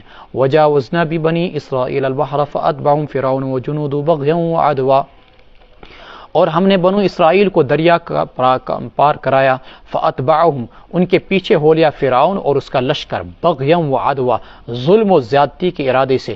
حتی اذا ادرکہ الغرق، یہاں تک کہ جب اس ڈوبنے لگا وہ، قال آمنت، کہنے لگا میں نے ایمان لایا، انہ لا الہ الا الذی، اس ذات پر جس کے سوا کوئی معبود نہیں، جس پر کہ ایمان لایا بنو اسرائیل نے. وانا من المسلمین، اور میں ہوں مسلمانوں میں سے، مطیع و فرما برداروں میں سے. آل انا، اللہ کہہ رہے ہیں اب تو نے ایمان لایا. وقد عصیت قبل، جبکہ تو نے اس سے پہلے نافرمانی کی. وکنت من المفسدین، اور تو تھا فسادیوں میں سے. حدیث پیچھے آئی جس کا پیچھے تذکر آیا، ان اللہ یقبل توبۃ العبد ما لم یغرغر، اللہ تبارک و تعالیٰ بندے کی توبہ کو تب تک قبول کرتے ہیں جب تک کہ اس پر موت کی کیفیت طاری نہ ہو جائے، غرغرے کی کیفیت طاری نہ ہو جائے، اس کی سانس اکھڑنی شروع نہ ہو جائے۔ جب سانسیں اکھڑنی شروع ہو جائیں، غرغرے کی کیفیت طاری ہو جائے، نزا کا عالم شروع ہو جائے، تو اس وقت بندے کا ایمان اللہ تبارک و تعالیٰ کے ہاں قابل قبول نہیں ہوتا ہے۔ یہ وہ سٹیج ہوتا ہے جب عالم بالا اور عالم غیب اس کے سامنے اب ظاہر ہو جاتا ہے، موت کے فرشتے اس کو نظر آنے لگتے ہیں۔ اب اگر یہ ایمان لائے تو گویا کہ اب یہ ایمان بالغیب نہیں رہا، جبکہ بندہ مومن سے تقاضا یہ کیا گیا ہے، انسان سے تقاضا یہ کیا گیا ہے کہ تجھے غیب پر ایمان لانا ہے۔ جب تو نے موت کے فرشتوں کو دیکھ لیا، اب جو تو ایمان لا رہا ہے یہ ایمان بالغیب نہیں، اس لیے اس وقت تیرا یہ ایمان معتبر نہیں۔ تو فرعون نے بھی باضابطہ مرتے وقت ایمان قبول کیا، لیکن اس وقت اس کا ایمان قابل قبول نہیں ہے۔ شیخ محی الدین ابن عربی رحمۃ اللہ علیہ وغیرہ کے متعلق یہ جو بات کہی جاتی ہے کہ وہ فرعون کے ایمان کے قائل تھے، یہ ان کی کتابوں کے اندر تلبیس کی گئی ہے اور غلط طریقے سے ان کی طرف یہ بات منسوب کی گئی ہے۔ کوئی بھی بزرگوں میں سے فرعون کے ایمان کا قائل نہیں تھا۔ فَالْيَوْمَ نُنَجِّيكَ بِبَدَنِكَ لِتَكُونَ لِمَنْ خَلْفَكَ آیَةً، آج ہم تیرے بدن کو بچا کے رکھیں گے تاکہ تو اپنے بعد والوں کے لیے سامان عبرت ہو، نشانی بن جائے۔ وَإِنَّ كَثِيرًا مِّنَ النَّاسِ، اور لوگوں میں سے بہت سارے لوگ ہماری آیات سے غفلت برتتے ہیں۔ اللہ تبارک و تعالیٰ کا کرنا یہ ہوا کہ جب فرعون غرق ہوا تو بنو اسرائیل کو اتنا ان کا ڈر تھا کہ یقین ہی نہیں کرنے لگے فرعون مر گیا، تاکہ اللہ تبارک و تعالیٰ نے سمندر کو حکم دیا اور ان کی لاش سمندر نے ساحل پہ پھینکی۔ پھر جب اپنی آنکھوں سے اچھی طریقے سے دیکھا بنو اسرائیل نے واقعتاً مر گیا، تب جا کر ان کو یقین آیا۔ فَالْيَوْمَ نُنَجِّيكَ بِبَدَنِكَ لِتَكُونَ لِمَنْ خَلْفَكَ آیَةً۔ دوسرا مفہوم، 1835 کے اندر غالباً مصر کے اندر ایک ٹیلے کے پاس سے ایک لاش دریافت ہوئی۔ سائنسدانوں نے جب اس پر تحقیق کی تو معلوم ہوا کہ یہ فرعون کی لاش ہے، اور یہ اس فرعون کی لاش ہے جس کا نام منفتح تھا، اور یہ وہی والا فرعون تھا جس نے موسیٰ علیہ السلام سے مقابلہ کیا تھا۔ چنانچہ اس کے لاش کو لا کر قاہرہ کی میوزیم کے اندر رکھا گیا۔ اگر واقعتاً یہ وہی لاش ہو جس کا قرآن کریم کے اندر یہاں پر تذکرہ آیا ہے، تو یہ قرآن کریم کے صداقت کی، قرآن کریم کی سچائی کی، قرآن کریم کی اعجاز کی دلیل ہے کہ قرآن کریم نے آج سے سینکڑوں سال پہلے، ہزاروں سال پہلے کہہ دیا تھا کہ تیرے بدن کو ہم بعد والوں کے لیے سامان عبرت کے طور پر باقی رکھیں گے، اور آج بھی وہ قاہرہ کی میوزیم کے اندر موجود ہیں۔ وَإِنَّ كَثِيرًا مِّنَ النَّاسِ عَنْ آيَاتِنَا لَغَافِلُونَ وَلَقَدْ بَوَّأْنَا بَنِي إِسْرَائِيلَ مُبَوَّأَ صِدْقٍ وَرَزَقْنَاهُم مِّنَ الطَّيِّبَاتِ، ہم نے بنو اسرائیل، اچھا ایسا صرف فرعون کے ساتھ ہی کیوں ہوا؟ دنیا کے اندر تو اتنے بڑے ظالم جابر بادشاہ آئے، ہٹلر آیا، چنگیز خان آیا، کسی کی قبر تک معلوم نہیں، سکندر آیا، صرف فرعون ہی کے ساتھ کیوں ایسا ہوا؟ نمرود آیا، فلاں آیا، فلاں۔ وجہ اس کی کہ دنیا کے اندر جتنے بادشاہ آئے، ظالم و جابر آئے ایک سے بڑھ کر، لیکن خدائی کا دعویٰ کسی نے نہیں کیا تھا۔ جس شخص نے خدائی کا دعویٰ کیا بادشاہ ہونے کی بنیاد پر، انا ربکم الاعلی، اللہ نے کہا تو میرے مد مقابل خدائی کا دعویٰ کرتا ہے، میں تیری بے بسی کی تصویر کو قیامت تک لوگوں کو دکھاتا رہوں گا۔ وَلَقَدْ بَوَّأْنَا بَنِي إِسْرَائِيلَ، ہم نے بنو اسرائیل کو رہنے کی جگہ فراہم کی، اچھی جگہ، مبوّأ الصدق، وَرَزَقْنَاهُم مِّنَ الطَّيِّبَاتِ، اور ان کو کھانے کے لیے نفیس چیزیں دی۔ فَمَا اخْتَلَفُوا حَتَّى جَاءَهُمُ الْعِلْمُ، پس ان بنو اسرائیل نے نہیں اختلاف کیا مگر علم آنے کے بعد، علم حاصل ہونے کے بعد ہی انہوں نے اختلاف کیا۔ ان ربک یقضی بینہم یوم القیامہ، یقیناً آپ کا رب ان کے درمیان فیصلہ کر دے گا قیامت کے دن، فیما کانوا فی یختلفون، ان چیزوں کے بارے میں جن میں کہ وہ اختلاف کیا کرتے ہیں۔ فإن كنت فی شک مما انزلنا الیک، پس اے پیغمبر صلی اللہ علیہ وسلم اگر آپ کسی تردد میں ہوں اس قرآن کے بارے میں جو ہم نے آپ کی طرف اتارا، فاسأل الذین یقرؤون الکتاب من قبلک، آپ دریافت کیجئے ان لوگوں سے جو آپ سے پہلے کتاب کو پڑھا کرتے تھے۔ لقد جاءک الحق من ربک، حق آپ کے پاس آ گیا آپ کے رب کی جانب سے۔ فلا تکونن من الممترین، آپ شکوک و شبہات کرنے والوں میں سے نہ ہو جائیں، یعنی آپ کی رسالت، آپ کی صداقت، آپ کی نبوت کی پیشن گوئیاں تو سابقہ کتابوں میں آئی ہیں، یہ فرضی طور پر یہ بات کہی گئی ہے، ورنہ رسول اکرم صلی اللہ علیہ وسلم کو اپنی نبوت اور رسالت کے بارے میں کسی بھی قسم کا کوئی شک اور تردد نہیں تھا۔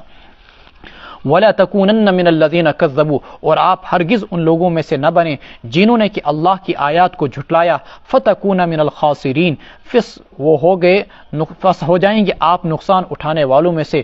ان الذین حقت علیہم کلمۃ ربک، بلا شبہ جن لوگوں کے متعلق آپ کے رب کی بات سچ ثابت ہو گئی، ان لا یؤمنون، کہ وہ ایمان نہیں لائیں گے، ولو جاءتہم کل آیۃ، خواہ آ جائے ان کے پاس ہر ایک نشانی، جب تک کہ وہ عذاب علیم کو نہ دیکھ لیں۔ جن لوگوں کے بارے میں آپ کے رب کا فیصلہ ہو چکا، ان الذین حقت علیہم کلمۃ ربک، جن لوگوں کے بارے میں آپ کے رب کا فیصلہ ہو چکا، لا یؤمنون، ایمان نہ لانے کا، ولو جاءتہم کل آیۃ، خواہ ان کے پاس ہر ایک نشانی آ جائیں، سو وہ ایمان نہیں لائیں گے جب تک کہ وہ دردناک عذاب کو نہ دیکھ لیں۔ فلولا كانت قرية آمنت فنفع ایمانها الا قوم یونس، ایسا کیوں نہ ہوا کہ یونس کی قوم کے سوا کوئی بستی ایمان لے آتی، پھر وہ ان کا ایمان ان کو فائدہ پہنچاتا، پھر اس کو ایمان لے آنا کام آ جاتا۔ لما آمنو، جب ان لوگوں نے ایمان لایا، کشفنا عنہم عذاب الخزی، ہم نے ان سے رسوائی کے عذاب کو ٹال دیا دنیاوی زندگی میں، ومتعناہم الی حین، اور ان کو لطف اٹھانے دیا ایک عرصے تک۔ یہاں پر حضرت یونس علیہ السلام کی تھوڑی سی میں آپ کو تاریخ بتلا دوں۔ یونس علیہ السلام کا پورا نام حدیث میں آتا ہے یونس بن متہ۔ حضرت عیسیٰ علیہ السلام سے 781 سال پہلے بنو اسرائیل کے اندر ایک بادشاہ آیا تھا، یربعان، یہ عراق کا بادشاہ تھا۔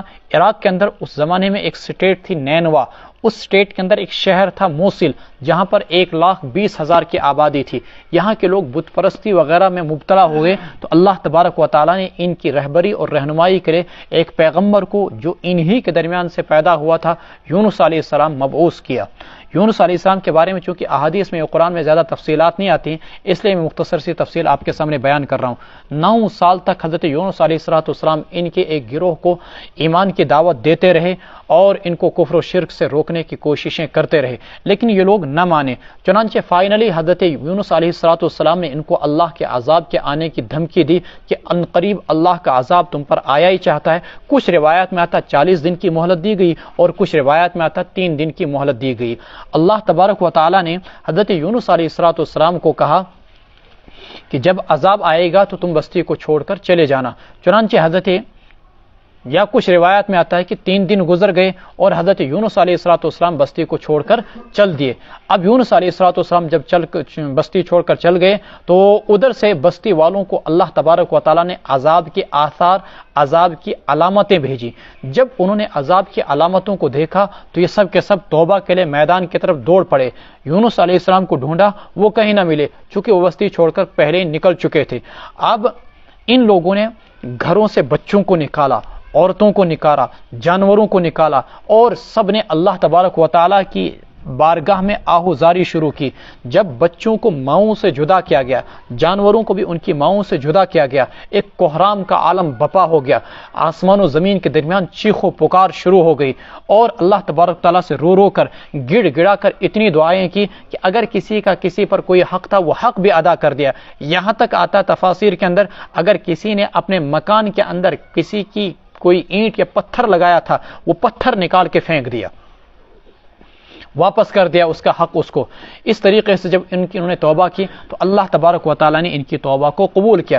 عذاب نہیں آیا تھا، چونکہ عذاب کے بارے میں دستور خداوندی ہے کہ عذاب آئے تو وہ ٹلتا نہیں، بلکہ یہ صرف اور صرف عذاب کی علامتیں آئی تھی۔ ادھر حضرت یونس علیہ السلام بستی سے باہر نکلے اور وہ انتظار میں رہے ان پر عذاب آئے گا۔ جب عذاب نہیں آیا تو وہ ڈر گئے کہ اگر میں اپنی قوم میں واپس چلا گیا تو قوم کے لوگ جو ہے مجھے مار ڈالیں گے، چونکہ ان کی قوم کے اندر جھوٹے کے لیے قتل کی سزا تھی۔ حضرت یونس علیہ السلام وہی کا انتظار کیے بغیر بستی سے نکل گئے۔ بستی سے نکلنے کے بعد آگے چلے، آگے ایک سمندر آیا، سمندر میں کشتی تھی، کشتی کرائے پر لی گئی اور اس میں بہت سارے لوگ سوار تھے، یونس علیہ السلام بھی اس میں سوار ہو گئے۔ اچانک کشتی ہچکولے کھانے لگی۔ جب کشتی ڈوبنے لگی تو اس زمانے میں دستور یہ تھا، کہتے یہ تھے کہ بھائی اگر کسی کشتی کے اندر کوئی بھگوڑا غلام ہو تو اس کا مطلب یہ ہے کہ یہ کشتی ڈوبے گی۔ اب وہ بھگوڑا غلام کون ہے؟ اور کسی نہ کسی ایک کو سمندر میں پھینکنا ہے تاکہ سمندر جو ہے ٹھنڈا پڑ جائے۔ اب کس کو پھینکا جائے؟ فساہم فکان من المدحضین۔ حضرت یونس علیہ السلام 3 بار قرآن اندازی کی گئی پوری کشتی والوں کے نام پر، تینوں بار حضرت یونس علیہ السلام کا نام نکلا۔ یونس علیہ السلام سمجھ گئے کہ میں اللہ کی مرضی کے بغیر، اللہ کی اجازت کے بغیر جو ہجرت کر گیا، یہ اللہ تبارک و تعالیٰ اس پر ناراض ہیں۔ چنانچہ ان کو سمندر میں ڈالا گیا، سمندر میں ایک مچھلی نے منہ کھولا اور حضرت یونس علیہ السلام کو اپنے شکم کے اندر رکھ لیا۔ اللہ تبارک و تعالیٰ نے اس مچھلی کو کہا کہ یہ یونس تمہاری غذا نہیں بلکہ یہ تمہارا پیٹ جو ہے اس کے لیے چند روزوں کے لیے یا چند گھنٹوں کے لیے یا چند دنوں کے لیے قیام گاہ ہے، اس کو کوئی تکلیف نہ پہنچے۔ چنانچہ یونس علیہ السلام ان کشتی کی پیٹ کے اندر باضابطہ طور پر اللہ تبارک و تعالیٰ سے استغفار کرنے لگے، لا الہ الا انت فنادی فی الظلمات، تاریکیوں کے اندر، ایک سمندر کی تاریکی، رات کی تاریکی، پھر مچھلی کی پیٹ کی تاریکی، سمجھ لیجئے کہ وہ کیسی تاریکی ہوگی۔ ان تاریکیوں میں پکارنا شروع کیا، لا الہ الا انت سبحانک انی کنت من الظالمین فاستجبنا له ونجیناہ من الغم وکذالک ننجی المؤمنین۔ اللہ فرماتے ہیں ہم نے اس کی دعا کو قبول کیا اور ہم نے ان کو باہر نکالا۔ چنانچہ سورہ صاد کے اندر اللہ تبارک و تعالیٰ فرماتے ہیں فَالْتَقَمَهُ الْحُوتُ، پس مچھلی نے ان کو لقمہ بنا لیا اور وہ اپنے آپ کو ملامت کر رہے تھے۔ پھر اگر وہ تسبیح نہ کرتے لَلَبِثَ فِي بَطْنِهِ إِلَى يَوْمِ يُبْعَثُونَ، یعنی سبحانک انی کنت من الظالمین نہ کہتے تو مچھلی کے پیٹ کے اندر قیامت تک پڑے رہتے۔ چنانچہ 7 دن کے بعد، کچھ روایت کے مطابق کچھ گھنٹوں کے بعد، کچھ روایت کے مطابق 40 دنوں کے بعد، فَنَبَذْنَاهُ بِالْعَرَاءِ، اللہ تبارک و تعالیٰ نے مچھلی کو حکم دیا اور انہوں نے ان کو ایک چٹیل میدان میں لا کر چھوڑ دیا، وَهُوَ السَّقِيمُ، اور وہ بہت ہی کمزور ہو چکے تھے۔ وَأَنبَتْنَا عَلَيْهِ شَجَرَةً من یقطین، وہاں پر اللہ تعالیٰ نے ایک بیلدار درخت کو اگایا، وارسلناہ الی مئۃ الف او یزیدون، چنانچہ ایک جنگلی بکری کو اللہ تعالیٰ نے متعین کیا جو باضابطہ آ کر ان کو دودھ پلاتی، اور آہستہ آہستہ آہستہ حضرت یونس علیہ السلام تندرست ہونے لگے۔ اور کدو کے درخت کا فائدہ یہ ہوا کہ اس سے سایہ ملنے لگا، اور کدو کے درخت کے فوائد میں حیات الحیوان میں یہ بھی لکھا ہے کہ اس کی وجہ سے مکھیاں نزدیک نہیں آتی ہیں، تاکہ تندرست ہو گئے، اور تندرست ہونے کے بعد اللہ رب العزت نے واپس ان کو اپنی بستی کے اندر پہنچایا۔ فلولا كانت قرية آمنت فنفعها ایمانها الا قوم یونس، یہاں پر یونس علیہ السلام کے اسی واقعے کو مختصر کے ساتھ بیان کیا گیا ہے۔ ایسا کیوں نہ ہوا کہ یونس کی قوم کے سوا کوئی بستی ایمان لے آتی اور پھر وہ ان کا ایمان لانا ان کو فائدہ پہنچاتا۔ لما آمنو، جب ان لوگوں نے ایمان لایا تھا تو ہم نے ان سے رسوائی کے عذاب کو ٹال دیا دنیاوی زندگی کے اندر، ومتعناہم الی حین، اور ان کو فائدہ اٹھانے دیا ایک عرصے تک۔ ولو شاء ربک، اگر آپ کا رب ایمان لے آتا، لآمن من، ولو شاء ربک، اگر آپ کا رب چاہتا، لآمن من فی الارض کلہم جمیعا، تو جتنے بھی لوگ زمین میں سب کے سب ایمان لے آتے، یعنی زبردستی اللہ سب کو مسلمان بناتا، حالانکہ اللہ کی مرضی اور منشے کے خلاف ہے۔ اللہ تعالیٰ نے اختیار دیا بندے کو، فمنکم من شاء کافر، کچھ تو مومن ہیں اور کچھ تو کافر ہیں۔ افانت تکرہ الناس، کیا آپ لوگوں کو مجبور کریں گے زبردستی ایمان لانے پر تاکہ وہ مومن ہو جائیں، حتی یکونوا مؤمنین، وما کان لنفس، اور کسی انسان کے بس میں نہیں ہے کہ وہ ایمان لے آئے مگر اللہ کے حکم سے، ویجعل الرجس علی الذین لا یعقلون، جو لوگ عقل سے کام نہیں لیتے اللہ ان کو ان کی گندگی میں آلودہ رہنے دیتے ہیں، آلودہ ہونے دیتے ہیں۔ قل انظروا، یعنی شرک کی گندگی کے اندر، عقیدے کی گندگی کے اندر، قل انظروا ماذا فی السماوات والارض، آپ کہہ دیجئے انظروا، دیکھو تو صحیح، ماذا فی السماوات والارض، کیا ہے آسمانوں میں اور زمینوں میں، وما تغنی الآیات والنذر، اور نشانیاں اور ڈرانے والے فائدہ نہیں پہنچاتے ان لوگوں کو جنہیں ایمان نہیں لانا ہوتا ہے، عن قوم لا یؤمنون، یعنی جن کا دل سرکش ہو جائے اور جو لوگ ڈھیٹ بن جائیں تو نشانیاں اور ڈرانے والے پیغمبر بھی ان کو کچھ فائدہ نہیں پہنچا سکتے۔ فہل ینتظرون الا مثل ایام الذین خلو من قبلہم، کیا یہ لوگ انہی حالات کا انتظار کر رہے ہیں جو پچھلی قوموں پر بیت چکے ہیں؟ خلو من قبلہم قل فانتظروا انی معکم من المنتظرین، آپ کہہ دیجئے انتظار کرو، میں بھی ہوں تمہارے ساتھ انتظار کرنے والوں میں سے۔ ثم ننجی رسولنا، پھر ہم اپنے پیغمبروں کو بچا لیتے ہیں، والذین آمنوا، اور ان لوگوں کو جنہوں نے کہ ایمان لایا، کذالک، اسی طریقے سے، حقا علینا، لازم ہے ہم پر کہ ہم مومنوں کو بچائیں گے۔ اس میں دعوت دینے والوں کے لیے، ایمان والوں کے لیے، اور وہ لوگ جو امر بالمعروف اور نہی عن المنکر کرتے ہیں، خوشخبری ہے کہ اللہ تبارک و تعالیٰ ایسے لوگوں کو بچائیں گے اپنے قہر سے، اپنے عذاب سے۔ حقا علینا ننجی المؤمنین، کہ ہم اہل ایمان کو ضرور بالضرور بچائیں گے۔ قل یا ایھا الناس، آپ کہہ دیجئے او لوگو، ان کنتم فی شک من دینی، اگر تمہیں میرے دین کے سلسلے میں کوئی تردد ہے، فلا اعبد الذین تعبدون من دون اللہ، نہیں میں پوجا کرتا ان چیزوں کی جن کی تم کرتے ہو اللہ کو چھوڑ کر، ولکن اعبد اللہ الذی یتوفاکم، لیکن میں عبادت کرتا ہوں اس اللہ کی، الذی توفاکم، جو تم کو موت دیتا ہے، وامرت ان اکون من المؤمنین، اور مجھے یہ حکم دیا گیا ہے کہ میں مومنوں میں سے بنا رہوں۔ تو جو میرا لایا ہوا دین ہے، ان کنتم فی شک من دینی، لایا ہوا دین دیا تو اللہ تعالیٰ نے، دین تو اللہ تعالیٰ نے دیا، تو جو اللہ نے دین مجھے دیا اور میں نے اس کو تم تک لایا، میرے لائے ہوئے دین کے سلسلے میں تمہیں کسی بھی قسم کا کوئی شک و شبہ ہے اور تم کو یہ کمپرومائز کرنا چاہتے ہو تو ہرگز کمپرومائز نہیں ہوگا۔ لا اعبد الذین تعبدون من دون اللہ، میں تو صرف اللہ ہی کی بندگی کروں گا۔ وان اقم وجہک للدین حنیفا، اور یہ کہ آپ اپنے رخ کو قائم رکھیے دین کی طرف جو کہ سب سے کٹ کر ہو، جس میں شرک کی کوئی آمیزش نہ ہو، ولا تکونن من المشرکین، اور یکسو ہو کر، ولا تکونن من المشرکین، اور آپ مشرکوں میں سے ہرگز نہ بنیں، ولا تدعو من دون اللہ، نہ پکاریں آپ اللہ کو چھوڑ کر ایسی چیزوں کو، ما لا ينفعک ولا یضرک، جو نہ تو آپ کو نفع پہنچا سکتی ہیں اور نہ ہی نقصان، فإن فعلت، پس اگر آپ نے ایسا کیا، فإنک اذا من الظالمین، تو آپ ظالموں میں سے ہو جائیں گے۔ اگر پیغمبر ایسی چیزوں کو پکارے جن کے اندر نفع و نقصان پہنچانے کی طاقت نہیں، تو اللہ نے پیغمبر کو کہا آپ ظالموں میں سے بن جائیں گے۔ مخلوق اگر اللہ کو چھوڑ کر کسی ایسی چیزوں کو پکاریں جن کے اندر نفع و نقصان پہنچانے کی صلاحیت نہیں، تو مخلوق بھی ظالموں میں سے ہو جائے گی۔ پھر وہی عقیدہ، نفع و نقصان کا مالک کون ہے؟ صرف اور صرف اللہ۔ وَإِن يَمْسَسْكَ اللَّهُ بِضُرٍّ فَلَا كَاشِفَ لَهُ إِلَّا هُوَ، بس خلاصہ کلام یہ ہے کہ وہ جو عقیدہ آج کل کے مسلمانوں نے دور جاہلیت کے عقائد کی طرح گھڑ رکھا ہے کہ اللہ تعالیٰ نے کچھ ولیوں کو اختیارات دے رکھے ہیں اور وہ ولی اپنی مرضی سے جس کو چاہے نقصان پہنچائیں، جس کو چاہے نفع پہنچائیں، یہ عقیدہ ہی شرک کی بنیادی جڑ ہے۔ اس عقیدے کو مت مانیے، نہیں تو انسان پھر شرک کے دلدل کے اندر دھنس جائے گا۔ وَإِن يَمْسَسْكَ اللَّهُ بِضُرٍّ فَلَا كَاشِفَ لَهُ إِلَّا هُوَ، اللہ نے کسی کو بھی نفع و نقصان کا مالک نہیں بنایا۔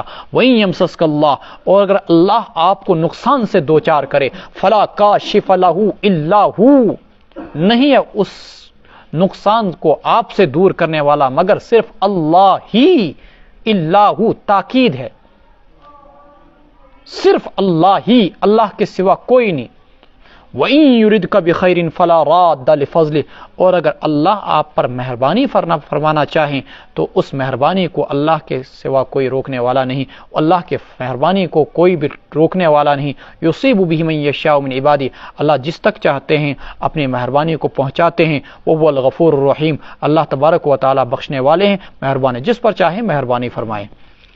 قل یا ایھا الناس، آپ کہہ دیجئے اے لوگو، قد جاءکم الحق من ربکم، حق آ گیا تمہارے پاس تمہارے رب کی جانب سے، فمن اہتدی فانما یہتدی لنفسہ، جو ہدایت کی راہ پر چلے گا تو ہدایت کا فائدہ اس کی اپنی ذات کو ہوگا، وہ چلے گا اپنے فائدے کے لیے، ومن ضل، اور جو گمراہ ہوگا، فانما یضل علیہا، تو اس کی گمراہی کا وبال خود اس کی اپنی ذات پر ہوگا، وما انا علیکم بوکیل، میں تم پر کوئی نگراں بنا کر نہیں بھیجا گیا ہوں، واتبع ما یوحی الیک، جو وہی آپ کی طرف کی جاتی ہے آپ محمد صلی اللہ علیہ وسلم، آپ اس کی پیروی کیجئے، وصبر، اور ڈٹے رہیے اللہ کی شریعت پر، اللہ کے دین پر، اسلام پر، احکام خداوندی پر، یہاں تک کہ اللہ فیصلہ کر دے مشرکوں کے درمیان اور مومنوں کے درمیان۔ فیصلے کا مطلب مومن جنت کے اندر پہنچا دے اللہ تعالیٰ اور کافروں کو جہنم میں پہنچا دے، وہ خیر الحاکمین، اور اللہ تبارک و تعالیٰ سب سے بہترین فیصلہ کرنے والے ہیں۔ صدق اللہ العلی العظیم۔